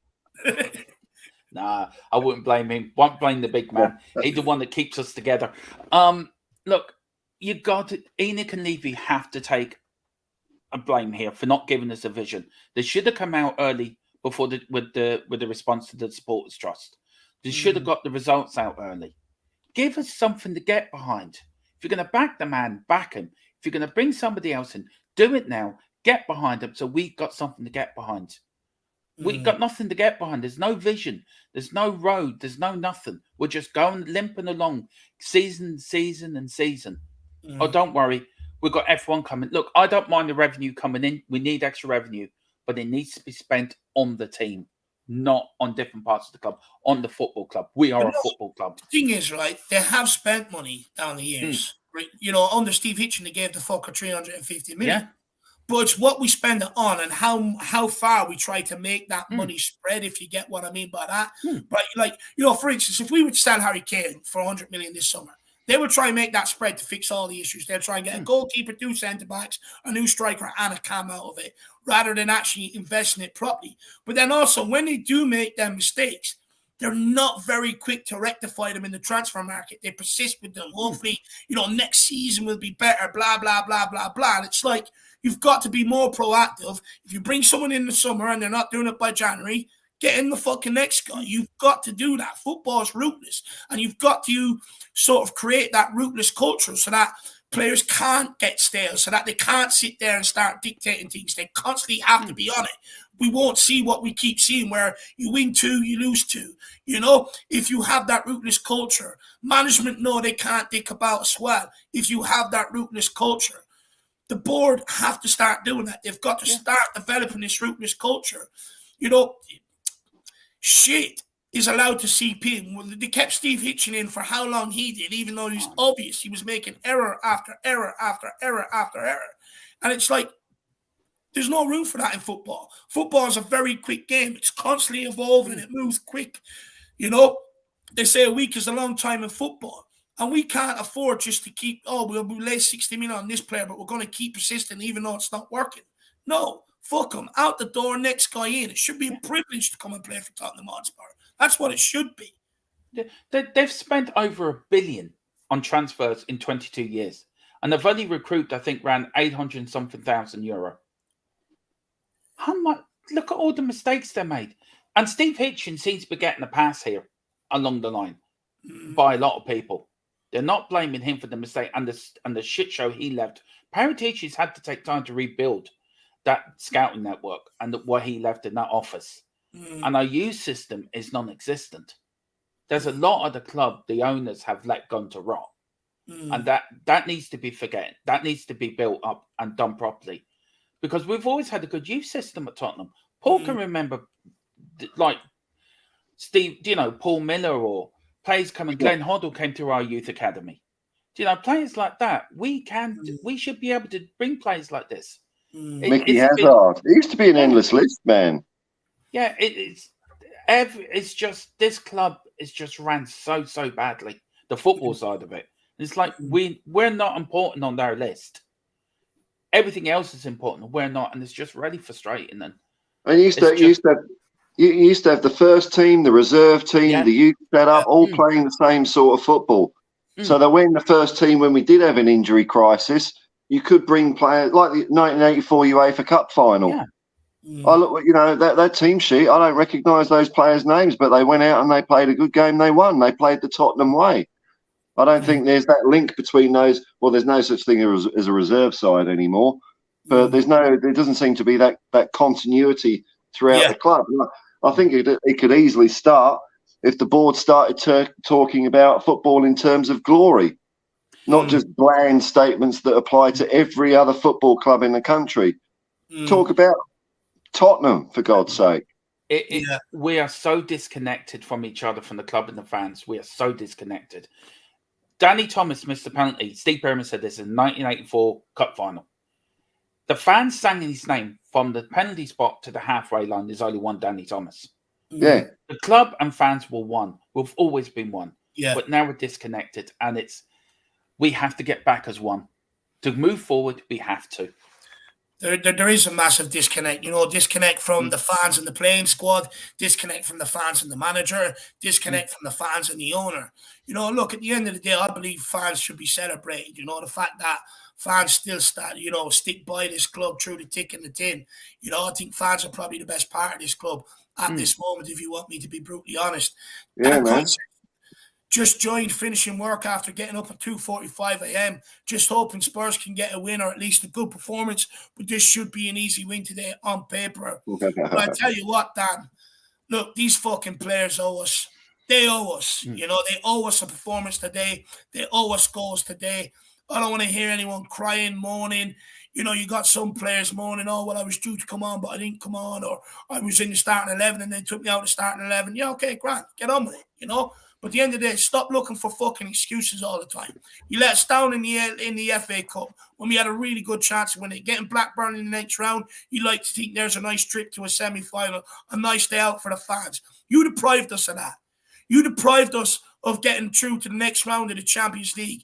Another nice day out for fans through all the shit and the turmoil they've had to enjoy or endure. You've deprived us of that. You also have made top four a lot harder than what it needs to be this season. So you have us in this situation. So you fucking get us out of it. You turn up today and you play with the passion. You embody the fan spirit. That's what them players need to do today. That's what they fucking owe us a performance, my man. They owe us one. And I know people are saying I'm expecting a lot. I don't think I am expecting a lot. I'm just asking for them to give us what they owe us. If they Put a think fucking shift in. acceptable, they're sadly mistaken, Paul, right? Yeah, just put a fucking shift in. If we'd have done that against Milan and lost 2-0, but we'd have chucked everything up front and had a go, then you can kind of, you're obviously disappointed, but that's the way football goes, isn't it? But when you don't even try and you think you're better than Sheffield United, so you don't even have to play football to beat them, and they want it, even though 8 reserves, they wanted it. Tottenham didn't want it. So the players have got to pull their bloody socks up again if they want to get us interested and passionate about them. For sure. Dermot, do you want to say anything to Dan here? Look, I agree with everything you both said. Look, they do owe us a performance. I mean, we all started this season so optimistic. I said we'd do the double. You, Dave, said we're going to win the league. Everything. Do you know what I mean? It was like we were all optimistic. Of course, the quadruple, man. Yeah. And this man gets up at 2:45 in the morning to watch us. That's a proper fan. I feel sorry for him. I feel sorry for William Kelly in Australia who gets up earlier. I feel sorry for Jack who gets up God knows how many, and Nick as well, gets up at all hours that have come over from America to watch, watch Tottenham play. I feel sorry for them fans. And I just, my heart goes out to them all. It really does. And I don't know, it's big up, Dan Coys. And look, I tip my hat off to you, sir. And all your overseas fans, you have my full admiration. You really, really do. And top up to you all. And even Paul himself getting up at God knows what time in Sydney to watch games. My hat goes out to all of you. Fair play to you. They're fans that we should be proud of. And I was looking forward to not watching Tottenham tonight and just watching a movie instead. But that bad man Harris, he reeled me back in. So Tottenham owe me to cover up for that man's sins there. Dave has these wicked ways of getting people in to watch Tottenham. Oh, dude. I just asked him, and Paul brilliantly. I'm weak. What can I say? I'm weak. I love it. Paddy sent you a WhatsApp, Dave. It's in connection to what Dyer said a few minutes ago. Show it on here. It's from a video I did a good while back. Give me 1 second. I'll bring it up, my man. What's Paddy got here? Big up, Dan, my man. Really appreciate the support. Hopefully we do get the win. It's not nice working nights and then coming home and having to put up with that shit, my man. So hopefully we can get a good result for you and all the fans that have travelled to that game today. Now, the speaker on my phone is fucked, so I'm not sure if people will be able to hear it or not, but I'll give it a play. One thing that's important is a loyalty from the stands. When times are tough and all hope is gone, support comes from the fans. Now, so he says loyalty comes from the stands throughout all the tough times. Loyalty comes from the fans. Absolutely love that. Big up Paddy Harnett, my man. Absolutely love it. But guys, a guy we spoke about, where we think the sort of blame goes to. What needs to change at this club then going forward? Because we are set for another season of turmoil. Because look, even if we do keep Conte at the end of the season, clearly he's not going to be here beyond that. If we sack him, we've got another period of turmoil and stuff like we sort of had after Jose left. So, and look, fans are leaving in their droves. That stadium is going to be half empty today. I said it straight after the Milan game. It's going to be half empty Saturday. The amount of tickets up on the exchange is absolutely insane. So, it's also driving fans away. So, what needs to change to be able to get that connection back, like you said, Dermot? Get the fans all in one, the players and the club and the owners all moving forward in one. It needs a vision. We need direction. We need something. It comes from the very top. This is what we're going to do. Whoever comes in, we've got to be backed. We've got to get the deadwood out and players in, and that's what it needs. We need to be told this is our mission for this season. We're going to put all our eggs into the FA Cup and the League Cup. Look, we're going to go for top four. When it comes to the cup competitions, we're going to put our stronger sides out and give it everything we've got. We can get behind that. As Paul said, if we lose, even trying our best, we're going to be disappointed, but we can accept it. We need a vision. We need the owners tell us where we're going. And again, it needs Conte either going out, bring somebody in, and let's all get behind the one person. Let's get behind this manager. And we need to do it. We need to do it right. We spent 22 years of, we're going to try this. No, that doesn't work. We'll try that. That doesn't work. Well, how about selling the deadwood? That might work. Do that. Back a manager with the players he wants, not what you want, what he wants, and give us a vision to go behind. The start of every season, come out with five things. A bullet point, like one, we're gonna do everything to win the FA Cup. We're gonna do everything to win the League Cup. We're gonna try to we're gonna get top four. Give the fans something to get behind. Give the fans something they can hold on to. And I think that's what we need to do, because we can't keep limping on season after season after season after season, doing the same thing. Something has to change. Something has to change. That means new owners, then so be it. But I think it's going to take an awful lot to get the owners out, to be fair. But for me, it's a new manager. Right, let's stop the trend, get behind the manager, sell the deadwood, give the fans a vision, and let's start next season. Everyone on board, on the train, going the same direction. And let's not vary off that, because if we do, then we're going to be in the same circle, rinse and repeat, again and again and again. And it's got to stop. Tequila 316 is asking Paul, what film? Attack of the Cones. Yeah, man, I need that to get through a Spurs match. Good one. But also, Paul, what do you think needs to change, in order for us to, start going in the right direction again? Well, the thing that's going to change next is probably the manager, isn't it? So I don't care who the next manager is, although, I've got a favourite in mind, but I just want to see the next manager sit down at a press conference and talk about the Tottenham way of playing football and talking about glory and things like that, talking about the history of the club, showing that he understands the roots of the club.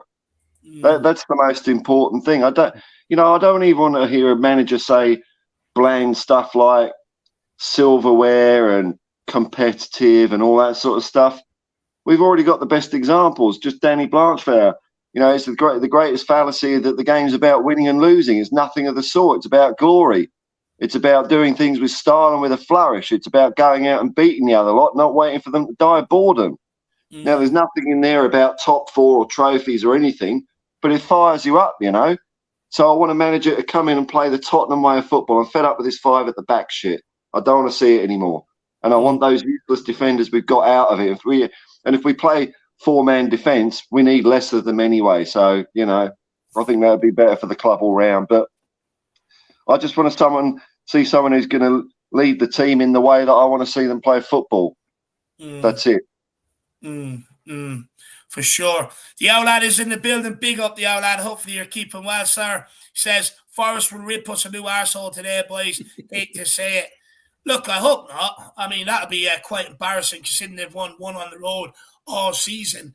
And, Serge Aurier is there, one of our rejects. But look, I mean, it's definitely, we're going to make it harder than what it needs to be for sure. And there's a potential we could end up losing today, judging by what we've seen over the last 7 games for sure.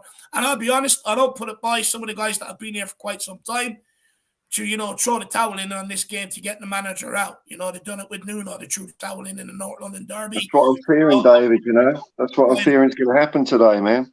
Yeah. Same here. Look, I think, you can't write that possibility off. I know some players are going to say, players aren't going to throw games. It happens. They don't want a manager. It does happen. Some players don't have that win at all cost mentality anymore. They're more in it for the money. And it's like, so it's very easy for them to do it nowadays. Look, for me, I think what needs to change, I think the owners either need to sell up or change the way they operate this football club.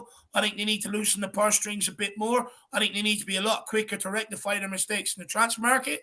I think they also need to start addressing long-term issues at this club, i.e. centre-back, Hugo Lloris's replacement, maybe another creative midfielder in the door.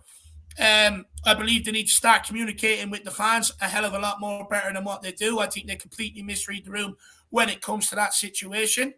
And I still think, a lot of the playing squad has to change. I still think there's more rotation to do, in my opinion.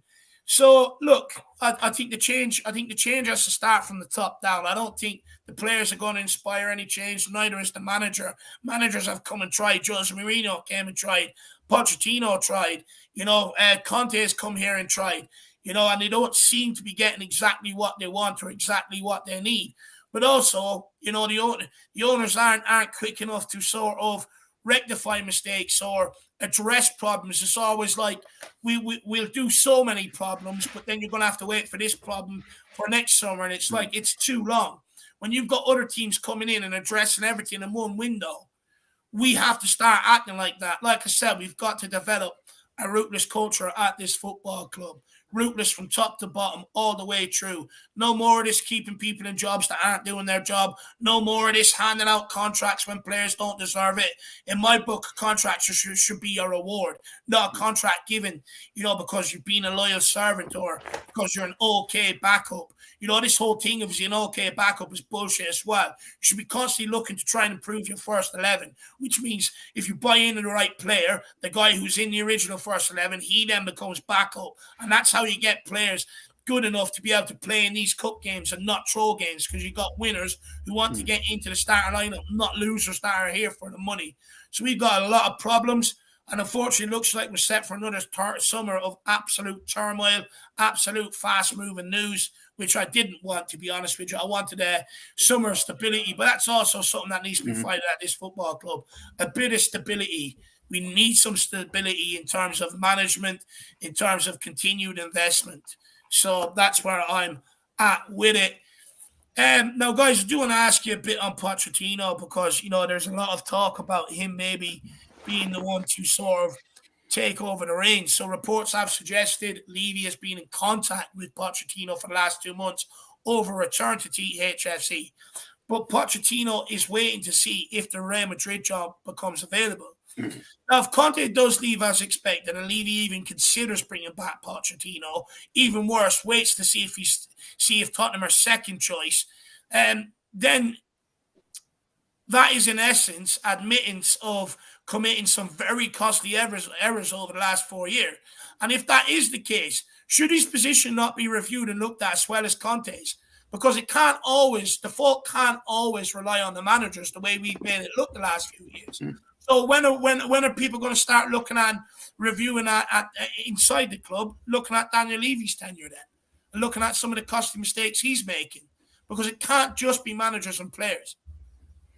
Yeah, I agree with you, Dave. It has to be looked at. Levy has to take a look at himself, or somebody has to look at the job he's doing, because it hasn't been right. He's made so many mistakes. I mean, if Poch comes back, I remember as a kid watching Dallas, and it's like the return of Bobby Ewing in the shower.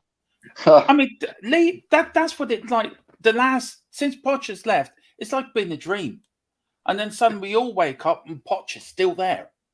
I mean, what was the point of getting rid of him in the first place? Just back the bugger. back the man. And I think whoever is above Daniel Levy, they need to be looked at as well, because Daniel Levy has made some horrendous mistakes, horrendous choices. He's got involved in football sides when he shouldn't have done, and we could have got some decent players in. And, you know, he needs to be looked at, but they won't. And it's all going to be the manager. So if Poch comes back, I don't want Poch back. I'd rather have the Celtic manager if we're going to go for somebody, or Thomas Frank or Brentford. They're my two choices. And big up, Mr. Harris. I hope you're doing well. And that's my choice, but we can't keep going back. And it's like banging your head against a brick wall. Honest to God, he must sit in his director box. He must be thick as skin and be deaf. He must think, I tell you what, Conte isn't working. I get a manager in that I sacked because I got so excited over Mourinho, and I bring him back again. The fans will love that. It's only to appease the fans. This is what it's for. It's like when Sugar bought in Aussie Idealists after the sacked Terry Venables. It's to appease the fans. And I'll tell you one thing, if Poch comes back, it won't be the same as the last time. It won't work out. Mark my words. He'll be gone within a year, because he won't get some of the players he left that got in the sack are still there. And they're getting the sack again. Still here as well, Yeah, you know? Centre back being one of them. I mean, it's still an issue. A massive one. But please, I Thomas Frank or the Celtic manager, if you're going to bring another manager, bring a fresh face in, and let's back him.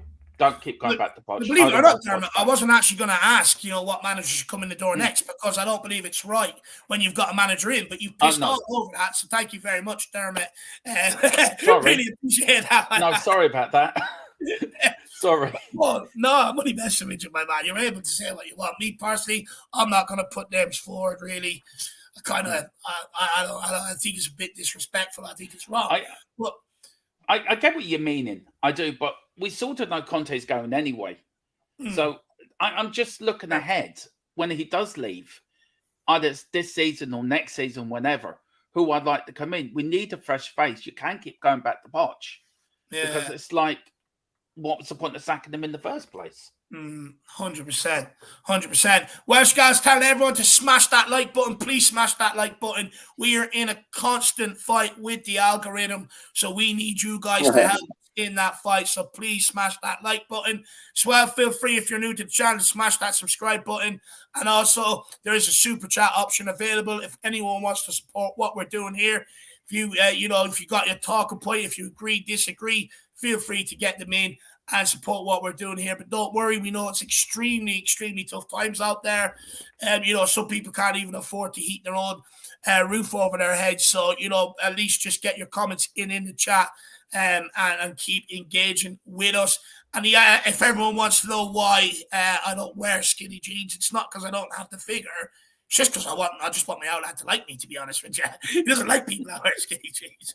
That's why he doesn't want Thomas Tuchel. But Paul, surely then, if we're going to go and look to get rid of another manager, and if Poch is even interviewed for the job, all the money we've wasted over the last 4 years, etc., surely Daniel Levy's head has to roll in his position too. Well, it's kind of criminal, isn't it? And it's like what I was saying earlier about... should be looking at Levy though, right? Oh, absolutely. I mean, it's what I was saying earlier about backing a manager. So we had Poch. And, I really enjoyed the football we played under Poch. It was really good. It was definitely Tottenham, And then the money taps were turned off because of the stadium or whatnot. So we started going downhill a bit. Players started getting a bit restless. And that's when the board should have said to Poch, don't worry about Poch. We're going through this time. The money's going to start coming back soon. Just hang around. We know we're not going to get top four. Don't worry about it. But they went the expedient route, didn't they? They got rid of him. He was a victim of circumstance. And then we've been through 3 defensively minded managers, spent a load of money, not only just on players, but on payouts for these managers as well. And so after all that, now they're saying, well, actually, no, Poch is actually the guy that should have the job. I mean, I I mean, look, if Daniel Levy was doing any other job, surely that's something you'd get sacked for, isn't it? Yeah. Such a misjudgment as that. Terrible. Yeah, and for me, I think he should be looked at. I think, if that is the case, that Poch goes back, because surely if you're an owner, you're looking at it, you're like, well, why is all this money being wasted on hiring and firing managers? Bringing in certain players for them. This money is being pissed about. You wasted a lot of money. You've also been a part of the reason why this club has stagnated since the Champions League final. Unfortunately, you also have to go. That's the way I would do it if it was my business. Yeah, Look, I probably would have been gone before that, to be honest with you. But that's what I would do if it was my business. Loves Music says, I want Poch more than anything. Sign him up. Paul, where are you on Pochettino return? If it was well, like I said, I really enjoyed watching Tottenham when he was in charge. So, I wouldn't mind seeing more of that. It's just a question of, does it work when you come back a second time? Usually it doesn't, but sometimes it does. So I wouldn't be opposed to Pochettino, but, someone new like Ange Postecoglou for me is such a good manager at Celtic. And I think he's right up our alley, and I think he'd get us. And, we'd be smiling a lot. But, if Poch can do what he did before, I'd be happy with that as well. Yeah. Yeah, look, for me, I actually don't think it's going to I don't think he'll hit the heights he did the first time round. Where I'm sort of at with it, I think, look, he knows what the values of Tottenham are. He knows what the fans want to see. I think maybe if you were to bring him back, the whole idea would be that he can work with some of the youngsters that we've also got out on loan, like a Brian Hill, like a Spencer Dozie coming in, stuff like that. And that he can sort of put the groundwork in place for the next guy. But the reason why I say that is because I don't think it'll be as good as it was the first time round. But I think there will come a time where maybe you will look to maybe shit Poch on and then bring in the next guy. But it's important then to bring in the next guy that has the same ideas and values as Pochettino and have that concession plan. Look, if Poch comes back, I'm 100% behind him. I'm just fearful that it's never good the first time around, to be honest with you. Loves Music. It's like, you've been with a bird, she's gorgeous, you give her a good go and you get that excitement, everything else. And then you break up with her, you're maybe out a few years later, you see her in a nightclub and you're like, well, I'll go for something familiar. And then when you finished, you realize why you broke up in the first place and why you hate that person. I just don't think it'll be as good the second time round, my man. But look, wait and see. I think many fans are pinning their hopes that Poch will come back and be able to bring what he brought the first time round. I think it is a big ask. I think you still got some of the same issues that were here when he left. I think you still got some of the same players that helped get him sacked, like a Dyer, very, very quick to turn snitch to Jose Mourinho. If I was Pochettino, I wouldn't forget that. I would want him straight out. In fact, I'd walk in, punch him straight in the nose, and I'd say, take some accountability and then send him out. You've got Davies there, who was another player that helped get him the sack. Again, you've got Sanchez there, who couldn't come in and step in when needed under Poch. Again, one of the players that helped get him the sack. So for me, and then you've also got the added problem of Kane and Son. Kane's contract coming to an end. Son's been dismal all season. You need to replace Lloris. So you even need to replace the best of what he had. So it's actually an even bigger task, I feel, coming back here the second time round to try and recreate what he had. But big up, Loves Music, my man. Really appreciate the support, brother. Top dude. Now, look, is it fair that people are asking for Conte's head? Let me ask you. Let me tell you why I'm asking this, because Tottenham's record after 26 Premier League games, winning 14, drawing 3, losing 9, is the same as at the corresponding stage at this same stage last season. And then we went on to win 8 of our 12 final matches to finish top 4. So is it right that we're asking Conte to be sacked when we're at the same stage as we were last season? And can we go on that run again? Start with you on this one, Dermo. Look, fans are fickle. Tottenham fans are very, very fickle. We demand a certain, but look, for me, I agree with you. If we're at the same point that we were last season, then we haven't gone backwards. We're just staying at the same place. And I don't think it's right to call for his head. I think he should be given to the end of the season, but he's got to come out and commit himself to the end of the season. I know he's come out and said, "Oh, we'll review at the end of the season," but the players ain't playing for him, and we saw that on Wednesday night. For whatever reason, they're not playing for him. So I think that sort of sends a signal out that, hang on a minute, he's lost the dressing room. I think it's a hard one because we all want Tottenham to do well. We all want us to win. If we lose today, again, the big calls for Conte out. I've always been Conte, in. I'm a bit wavering at the moment, but I'm not Conte out. I think he's still the best man for us. He will bring us success, but there's got to be some commitment from him and the board that, let's say we're going to do the extension for the year and let's get the season over with. Let's get top 4 and let's build again. I think that's what we need. We need a little bit of commitment, and if so, we'll all get behind that.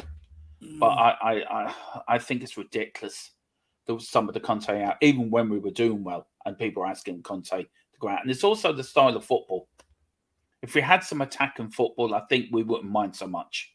It's too defensive, and we just have to see. But I don't know. Look, if he stays, all good. If he doesn't, then thank you very much for what you've done.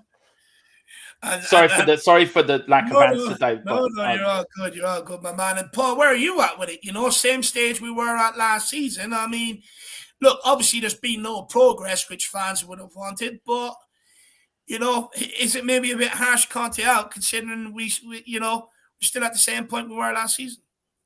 Well, he's going anyway, isn't he? I mean, he's not signing. He's going at the end of the season. I think he might as well go now. What's the point in hanging around? I just can't.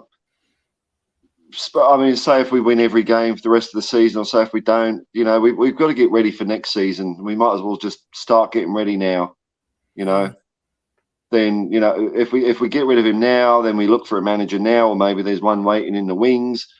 Give him a few games before the end of the season. Look, I think top 4 is a huge ask for us at the moment. Our destiny isn't in our own hands for a start. I think I think there's 3 teams that are below us that can get above us on games in hand. Yeah. 2, definitely, maybe 3. So that's an uphill struggle. So I don't really see what we're going to gain by keeping a coach around who doesn't really want to be here anymore. The players don't want to play for him, although I've said my piece about that. He started criticising the fans, so that's that relationship. Because he asked for fans to be patient, right? Now, we are developing a culture where, a manager's only a year sort of into the job and we already want him out. And I get where that comes from. It's because, we want to see trophies so desperately. Since Pochettino, we've been starved of sort of good football, pleasing football on the eye. And many are like, look, if we're going to be average, I'd rather be average and have a goal than average and be pragmatic. So I guess, Paul, but at some stage, like I said, fans will have to show a manager some patience to be able to build something here. So was he right to ask for patience, or is he wrong? Well, like his comments, he was saying there's 2 ways to be successful. One is you spend a load of money and the club's not doing that. The other way is if everyone's pulling in the same direction. And he said, but the fans have run out of patience. And I'm thinking, well, I get what you're saying, mate, but you fucked us up the arse at Sheffield United, man, and then you've let us down at Wolves and you've let us down at AC Milan. You got to give us something to cheer for. You really have. And you're just playing a dog shit style of football while we're at it. So it's hard to get in the same direction. That's not something I think you should hear a manager begging for, I think that's a bit desperate. And then people start digging their heels in a little bit on either side. I think that was a mistake of him to even bring that subject up. Talk about what's under your direct control, man. Get your players playing right. Stop, don't look at us at the moment. You get your house in order. So, fans have got to get behind someone, but they'll probably get behind someone when we start playing good football. That's the thing. Yeah. Not this Italian defensive shit. Yeah. Yeah, look, I think that's a very good answer, actually, to be honest with you. I think, yeah, look, when you are maybe focusing on the fans and not really, sort of what is in your control. Because, look, to be fair, the fans have sat there singing Antonio, in games. They've given him a lot of support. So I fully understand where you're coming from, Paul. The outlet says 11 players behind the ball, passing it sideways or backwards. It's rugby, for fuck's sake. I've had enough of it. Is that your old man, is it? Yeah, that's the outlet. Yeah, that's the Yeah, outlet. yeah. He's right.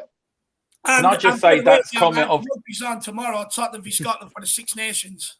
That's comment of the stream of the show for me. That really is comment of the stream for me. But Dermot, where are you at with Conte? And what he said. Asking for patience from the fans, this, that, and the other. It's ridiculous. I agree with Paul. It's a ridiculous thing to ask. I mean, he also said in there, "I will die for this club, but I don't want to kill myself for this club."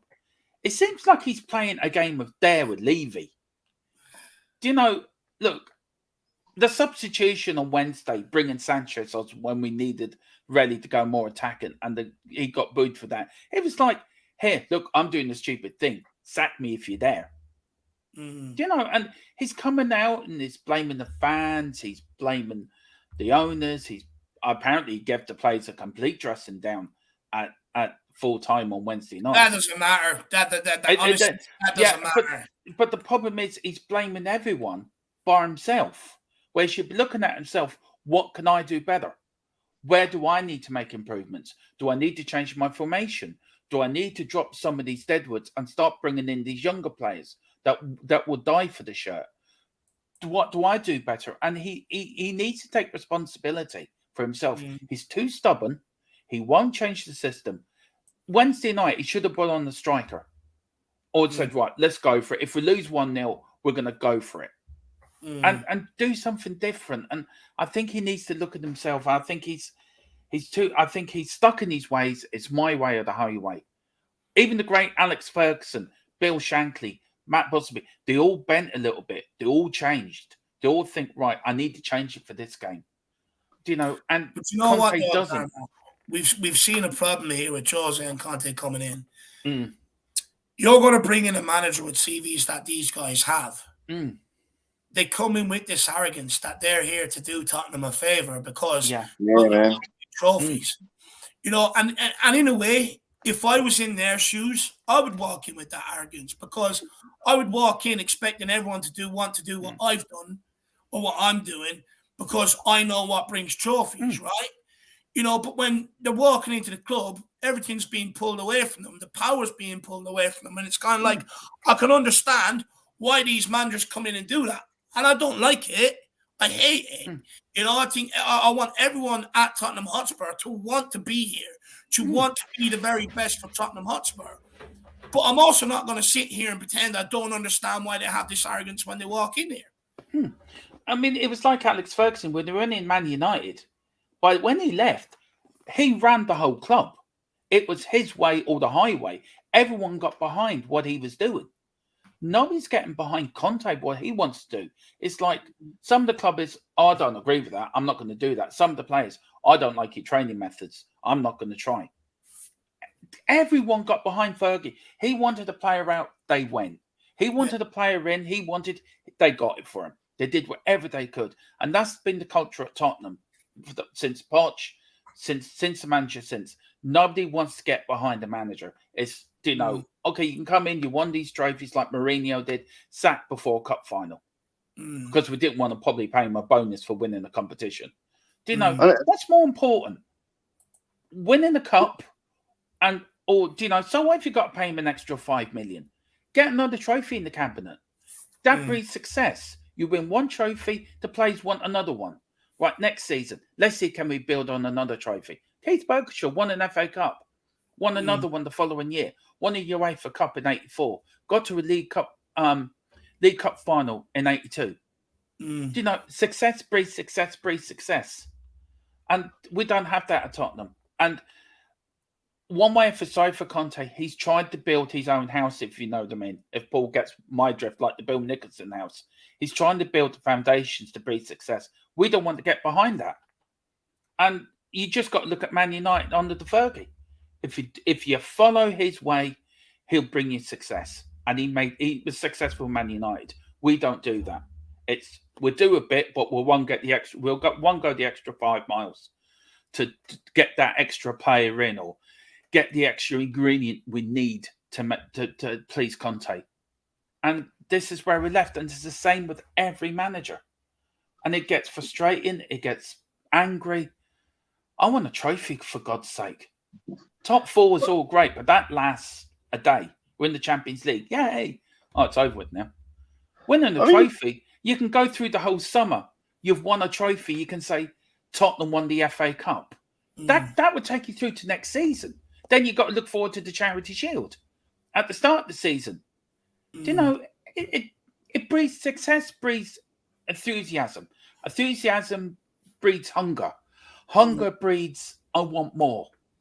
And then it breeds more to the club. The club come alive. We've won something. Let's see, can we better that? Let's go for the league. You won the league. Let's go for the Champions League. Okay, we've won it once. Let's see, can we win it again? Let's back ourselves. Let's see, can we improve? And we haven't done that. Conte's come in. Jose came in. He's won everywhere he went, bar us. Yep. Because Levy didn't want to pay him his winning bonus.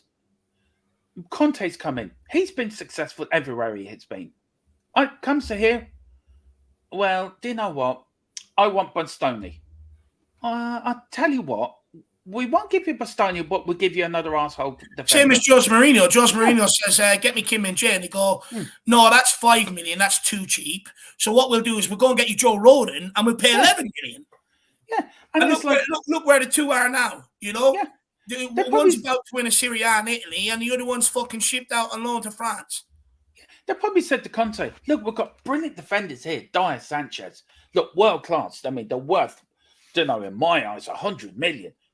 Look at them. They're world class players. And Conte's probably looking at it and think, they couldn't keep a cow up the arse. Seriously. If you gave them a paper bag, they couldn't get out of that. So no wonder Conte's sitting in the press conference pulling his hair out. He'd be thinking, why do I bother? Why do I bother? And it's frustrating. I want a trophy so badly. Yeah. It's like winning trophies, like having sex. You get such a great orgasm out of it. Sorry for using that. But it's true, though. It puts you on such a buzz. Yeah, it does. It does. Sorry about that. My age, I just have a cup of tea and a wank, mate. But Bill Nicholson said about the fans, he said, sorry, I just had to slip that one in there. Sorry. So Bill Nicholson said about fans, he said, without fans, there is no professional football. So it's better to play the football they want to see and have a lot of them watching it than play the football we want to play and have none of them watch it. Now, those comments are such a galaxy away from what Conte said in his press conference today. That's why I'm saying he's not a Tottenham guy. I want a Tottenham manager, man. I want a Tottenham manager. We haven't had one for a while. Let's get one in, man. Yeah. But look, like I've highlighted before, the reason why they sacked Poch and they brought in Jose Mourinho is because they looked at the back line and said, top centre-halves are going to cost us a massive amount of money, so we're bringing in the best defensive coach in world football, and he'll be able to get out of them. That didn't happen. All of a sudden, Tottenham, the fans started, going on like Jose doesn't know what he's doing. He qualifies us for Europa Conference League, which is not an achievement, by the way. It's embarrassing. But we went out of it, and he went on to win it. You bring in, you then bring in someone like Antonio Conte, wins trophies, and it's like we do. We backed him to a certain degree, but we all knew defense was a massive issue. But again, we decided we'll back the likes of a Dyer and a Sanchez. And what we need to understand is, it's all well and good in saying, but they're only backups. They play a bit part role. But the reality is they come in the cup games, like they've done against Forest this year, like they played against Sheffield United this year. When we go out in them cups, it kills the enthusiasm of the season, kills the enthusiasm of someone like Harry Kane who wants to lift the trophy at Tottenham Hotspur, And then it has a knock-on effect then into the league and into other competitions. They need more support when they come in the door, or there's no point of bringing them in. 2J says today is to do for Conte if he plays the same system and the same players again instead of something different and doesn't win. He deserves to get the sack. Do you know what, 2J? If we don't win today, I think he's got to go. You know, it's clear that the players aren't playing for him. It's clear results over the last while have not been good enough.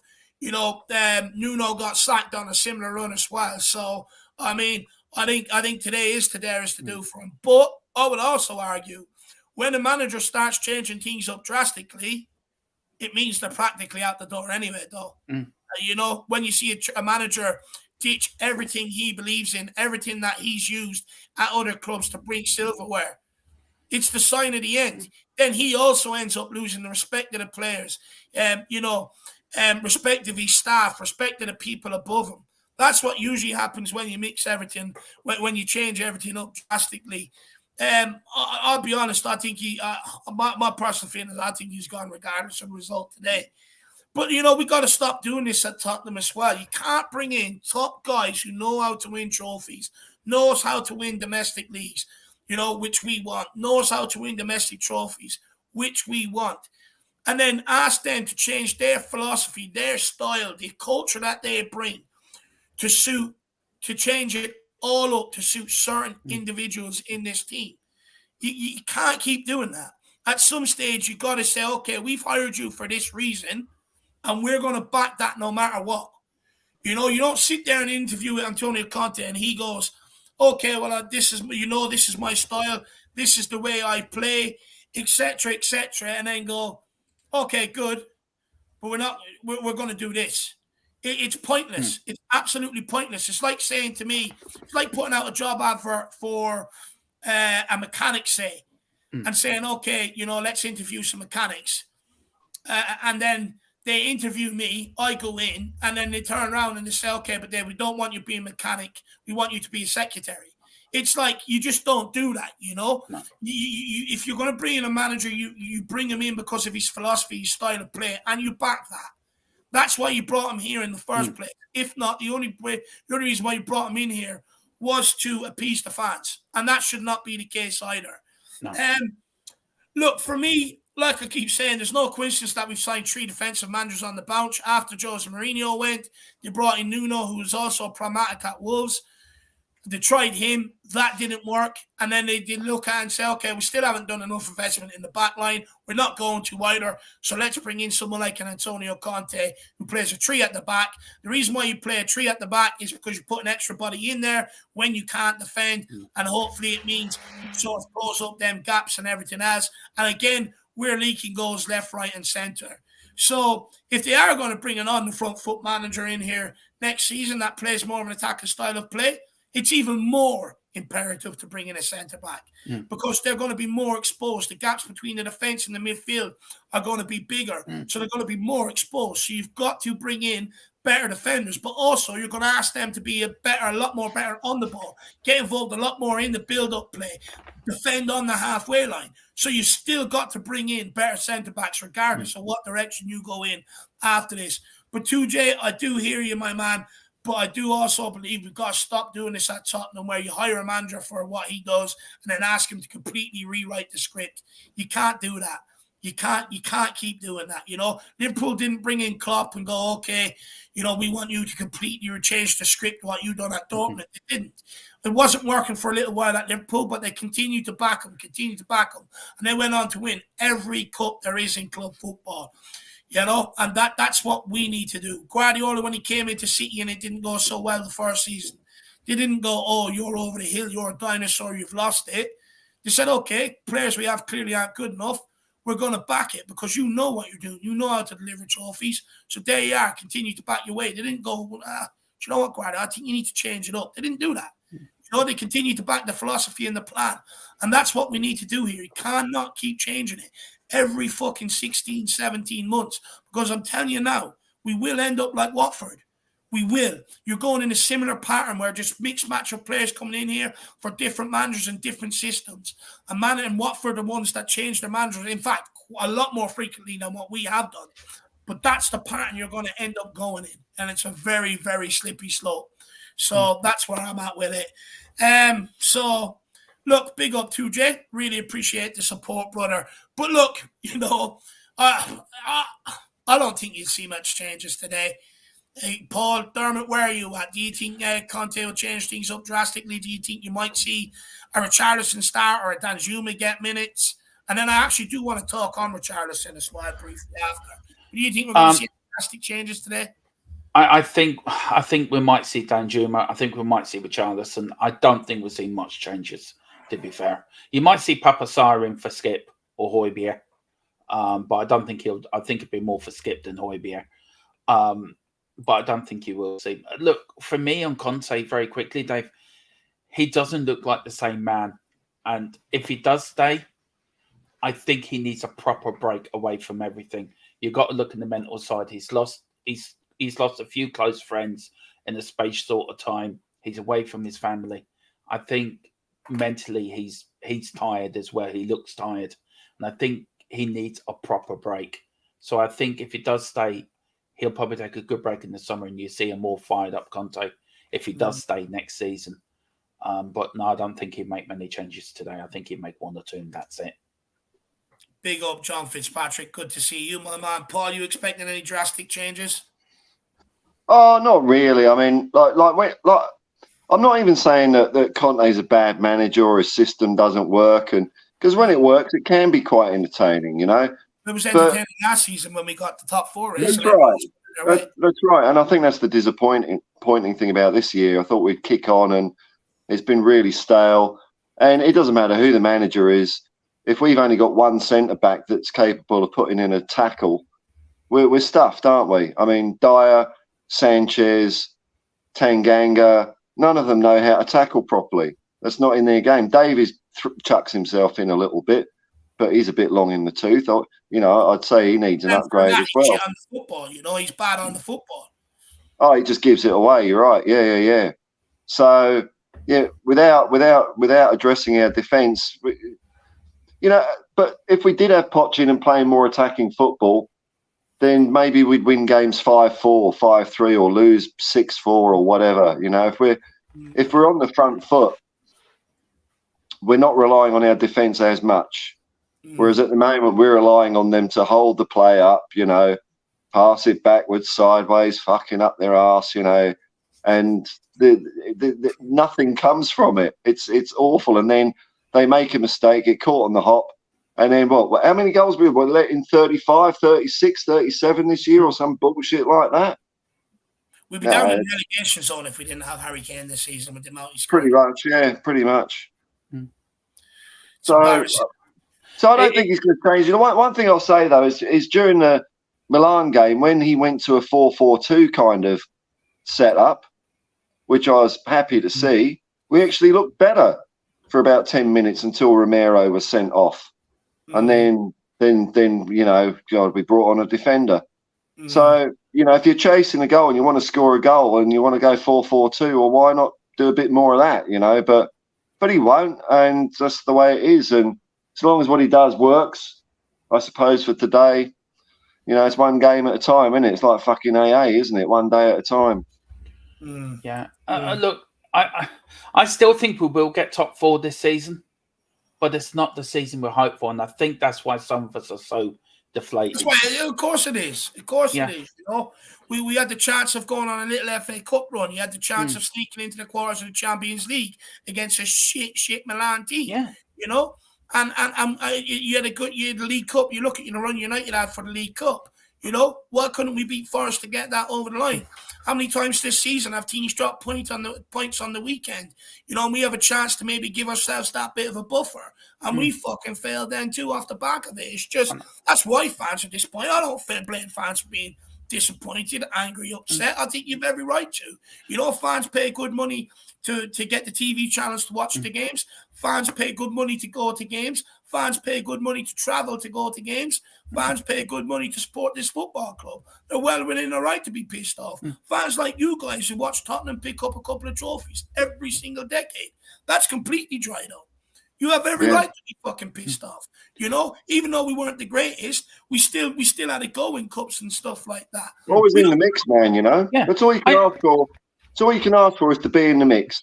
And if you're in the mix enough and you win the right games, now and then a trophy plops your way. That's just the way it is. But if you're giving up every time you're in these competitions, and really we have given up badly in the League Cup and the FA Cup and the Champions League, that's not good enough, man. It really isn't. From 1951 to 2008, we won a trophy every decade. We won a trophy every decade. I mean, more than that. Way more than that. Yeah. I mean, 60 we won a league championship, 3 FA Cups, a Cup Winners' Cup. The 70s we won 2 League Cups and a UEFA Cup, reached the UEFA Cup final. The 80s, 2 FA Cups and a UEFA Cup and an FA Cup final. The 90s, 1 FA Cup, 1 League Cup. The 2000s, 1 League Cup.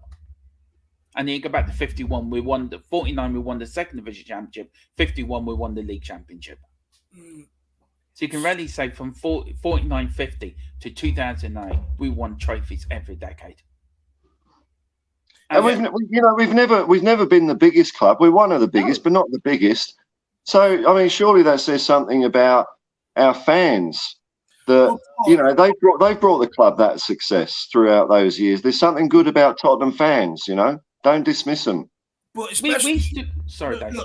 Especially recently, right? Look.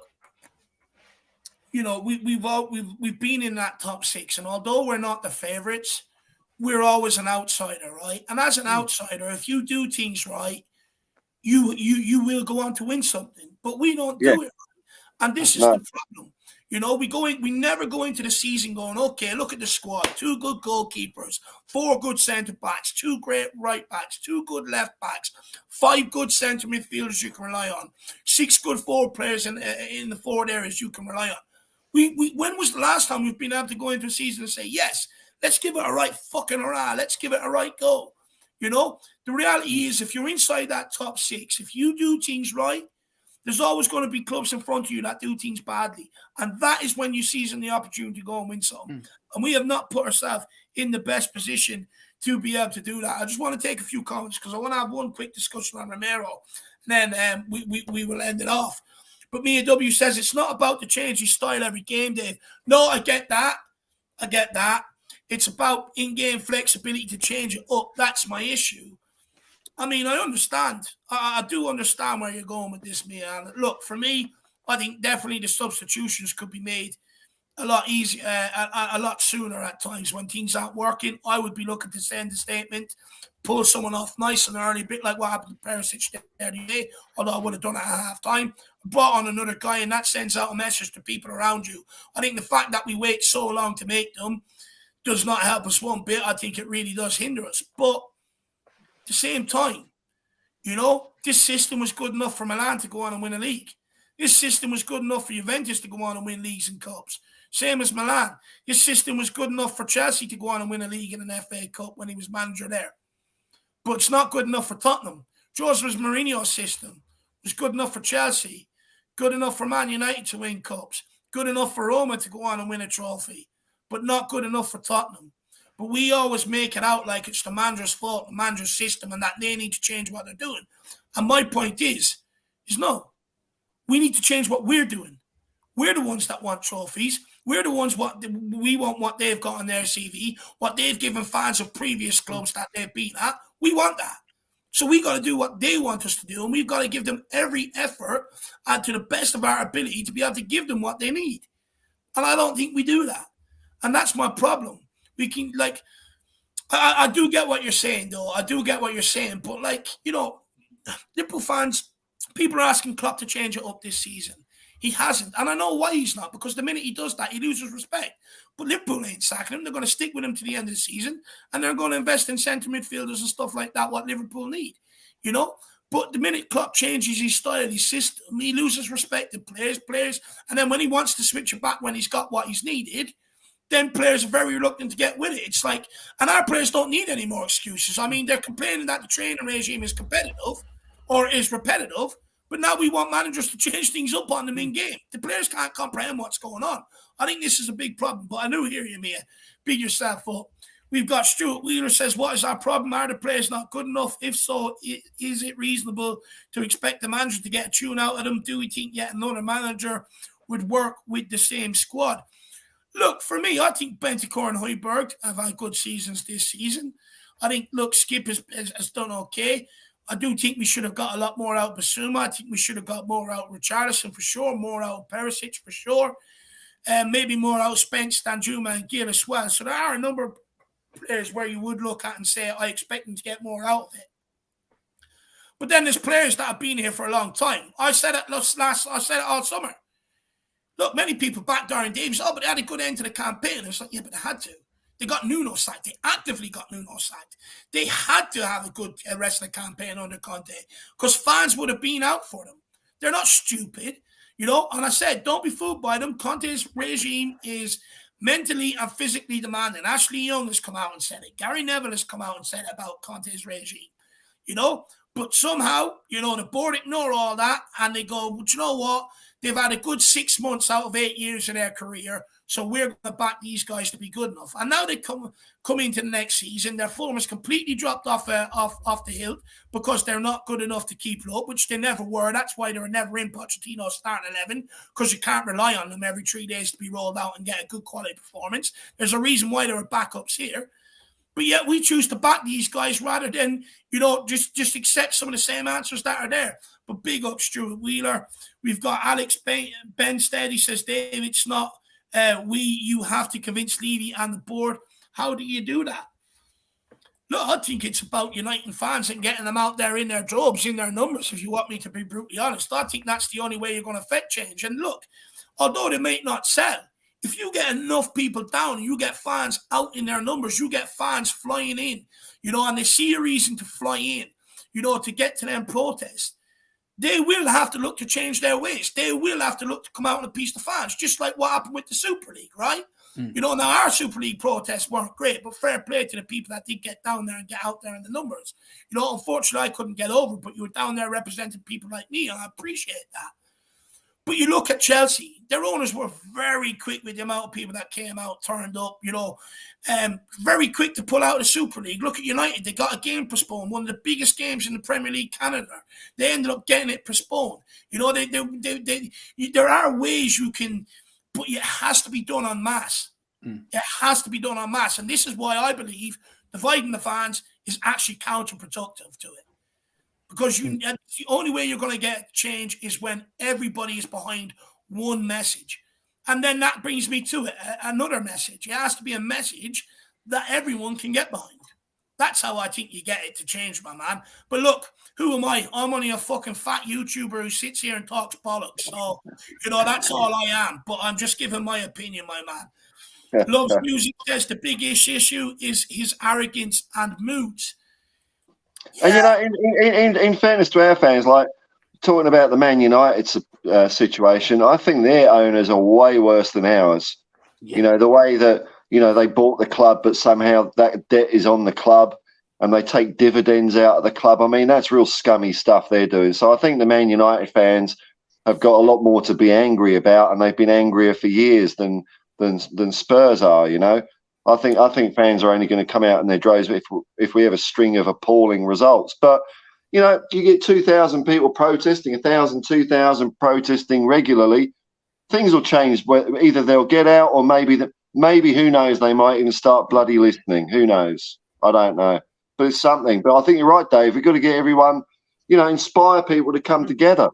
March under placards of Bill Nicholson, sing things like that, so that people are reminded of what the club once was and what we want it to be. That's simple as that. It doesn't have to be personal.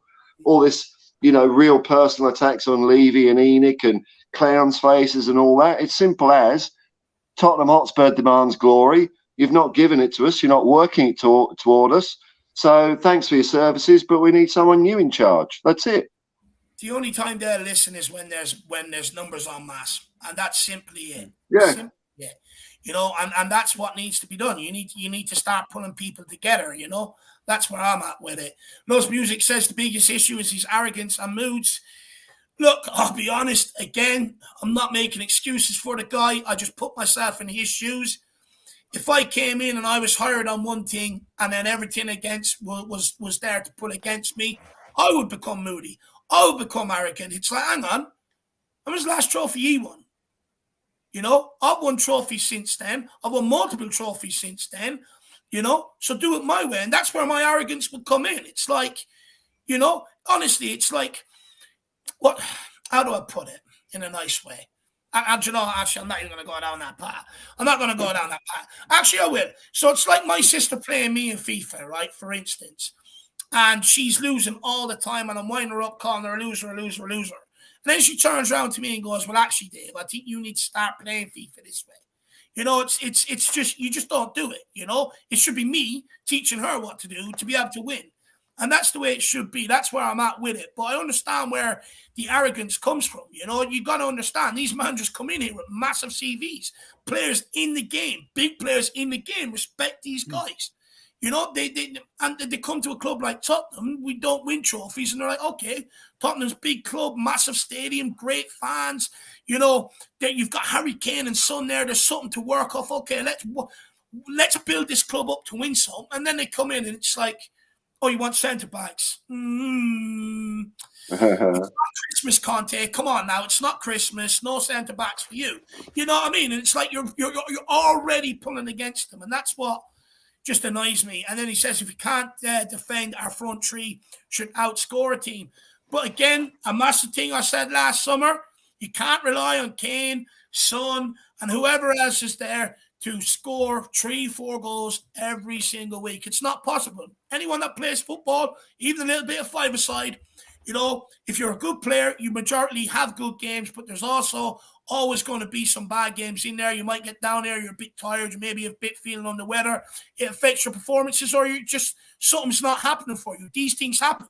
And that's when you need to rely on your defense to keep clean sheets so you can keep the point board ticking over. You can keep the points coming in. Because when you don't do that and you end up conceding the goals and losing games, that's when they're raw. And that's when the confidence and everything else starts to be affected. So ideally, you need a good, strong back line and a good forward line. And that should be enough to bring you to the league title, my man. And then we've got Dave Green, who says, I call all the sideways and backwards stuff PPP, pointless, ponderous passing. Big up, my man. Absolutely love that. And now I'm just going to go to one more question just quickly, guys. And then we're going to end off. And this is something I've seen in the news and on socials about Romero. So I just want a quick question on this. So Romero has had 23 bookings in 54 matches for Tottenham. That's almost won every other game and got sent off midweek versus Milan. That's his third red card since joining the club 18 months ago. Is Romero's aggressiveness and tenacity a liability to the team, which is what I've seen in the media? Or is Romero a victim of the only defender willing to put his body on the line? I'm going to start with you on this one, Paul. Yeah, I was just going to say it's the latter. I think I don't really have a problem with how he plays, and I know people aren't happy with the tackle he put in, and I wasn't happy with the tackle he put in to get sent off against Milan. But you know, we were also shit for the first 70 minutes of that game, so you know you can only blame him so much. And I think a lot of it is he is the only guy that's going in foot first.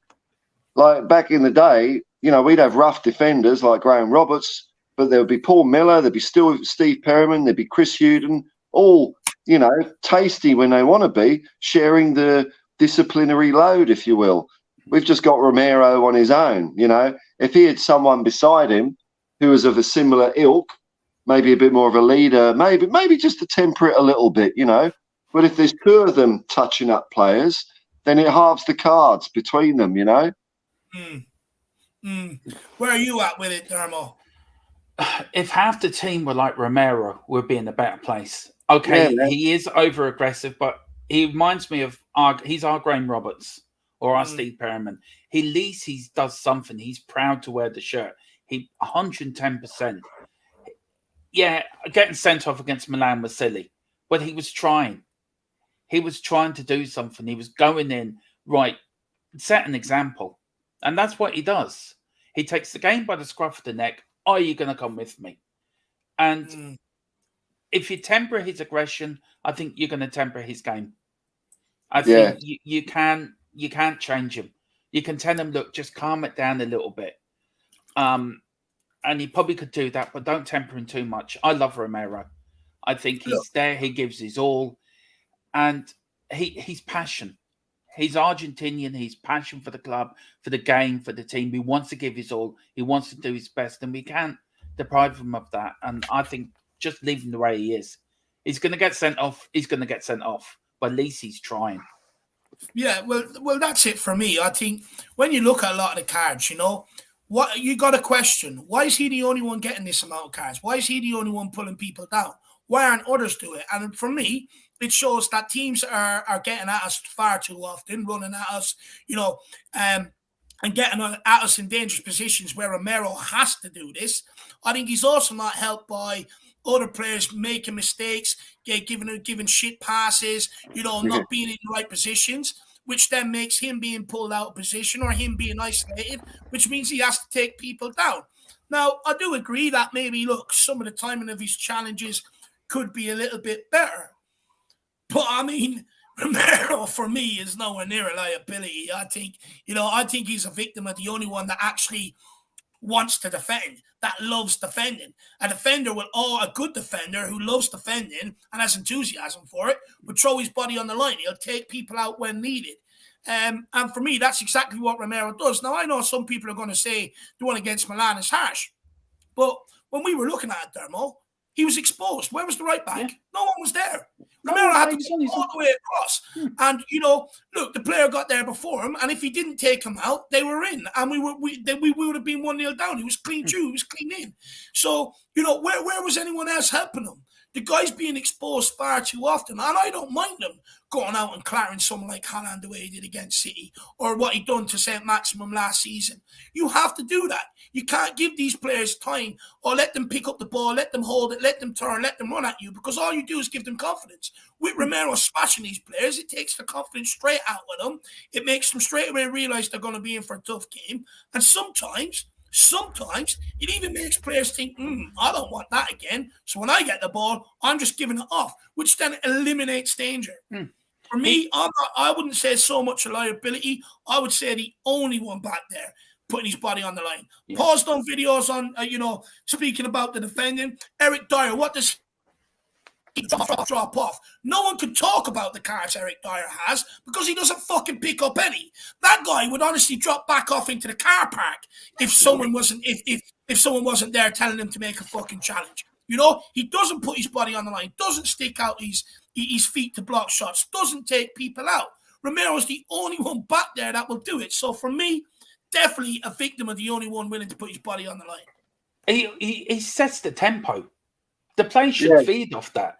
It was like, I remember Dave Mackay or Graham Roberts put that crunch and tackle in. That set the tempo for the players to follow. Right, follow me. We can do this. The opposition then said, I don't want any more of this. And then they back off. And then we can push them back. It's Romero, for me, is a godsend. Also, Romero's follow-up play after a tackle is good as well. Like Graham Roberts, he's a good footballer. So you'll get the ball in the tackle and get rid of it somewhere useful. It's not just I don't think he's just mindlessly aggressive. I just don't. I don't buy it. I think he's very, very good at going right near the line of the rules, and sometimes he gets that a little bit wrong. But I think he's actually quite measured in his playing. I think it's very controlled aggression. I mean, we looked at that back line, Dave, on Wednesday when they were, at the South Stand. They looked nervous. Romero was the only one who wasn't nervous. You gave it to Longley, you gave it to Davis, you gave it to Perisic, you gave it to Emerson. They all wanted where am I going? Oh, I'll give it back to Romero. And then you give it back to the goalkeeper, Foster, and he put his arms out at one point. Why are you giving it to me? Get it up there. Yeah. And it's, he must be sitting in that dressing room looking around him thinking, am I playing with these numpties again today? Jesus, what have I got to do? Here, Mr. Chairman, get me better players. We can't expect one man, to do it all. For sure. He needs help back there. For sure. But look, guys, we are going to have to end it there because I have to go over and do my stint on We Are Tottenham TV. Just before we go, big up Fran, my man. He says, Dave, good to meet you and Jack on the way to the number 8 bar on Wednesday. It's a pleasure to see you, sir. Says, I don't look at it as a waste of money travelling from Dublin, as I support my club as best as I could and remain positive. Do you know what? It is a good way of looking at it. And for me, look, in a certain regard, it was a waste of money because I truly believed we would have done Milan at home and get through. And I thought I would have been sitting there at the end with a rock on, dancing and singing. And, you know what I mean? Fucking turn around, high-fiving people, jumping on people's backs. Didn't turn out that way. But it was nice to be over there in and around the culture, in and around the fans, you know. And it was also nice to see how great we were received as well, my man. You know, it was absolutely brilliant. But, Fran, yeah, look, maybe that's a good way of looking at it, my man. Look, you're getting me positive now before the game. You shouldn't be doing that. It's illegal, Fran. But big up to you, brother. And look, hopefully you had a good time and hopefully you got back safe as well. But also, don't be afraid to reach out, man. You know, if you're going to other games and you might want to go with a crew of people or that, you know.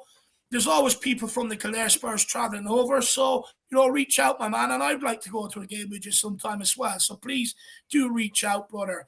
But look, Dermot, I'm going to let you plug your channel just there quickly because I'm actually late to Real Time TV. You guys got me carried away today. I'm going to blame you. Yeah, look, if you like what I have to say, you can join me, Philip, the Godfather, Ellie, and Mia over on to THFC Till I Die. Look, we're doing all sorts of stuff over there. So if you enjoy what I have to say, we would gladly have you over there. And we're on today at, I think, 2:45 with Around the Grounds. So something a bit different. But yeah, thanks for having me on, Dave. And again, I really enjoyed your company for the few days we were over there. I had a blast with you and Jack. And thank you once again. No, I love it. Really appreciate that, Dermo. And there's the link for Dermo's channel. If anyone wants to get over and follow him and what he had to say today, he knocked it out the park. Paul, anything you might want to plug or anything you want to say before we end off, brother? Nah, man, you get going and I'll join you for the watch along and just pull more stuff out of my backside as we go along. But I don't know whether to thank or curse the chat for getting me a little bit excited about tonight's game again. I've been sucked right back in. We all do. It's the bug, man. It's the bug. Guys, hopefully we'll see many of you, if not all of you, back here at 20 to 3 today for the watch along. It's been a pleasure. To all those people who I met over there, spoke to, said they love the channel and everything we do, love the people that come on like Paul and that here. Really appreciate you making it feel like a home away from home for me and Jack over there. Massive thank you to all you guys for being patient with no watch along on Wednesday and being back here today. Your support is absolutely incredible. We'll see you here on the watch along. Hopefully we get the result that's needed. Come on, you Spurs. Come on, you Spurs. Come on, you Spurs.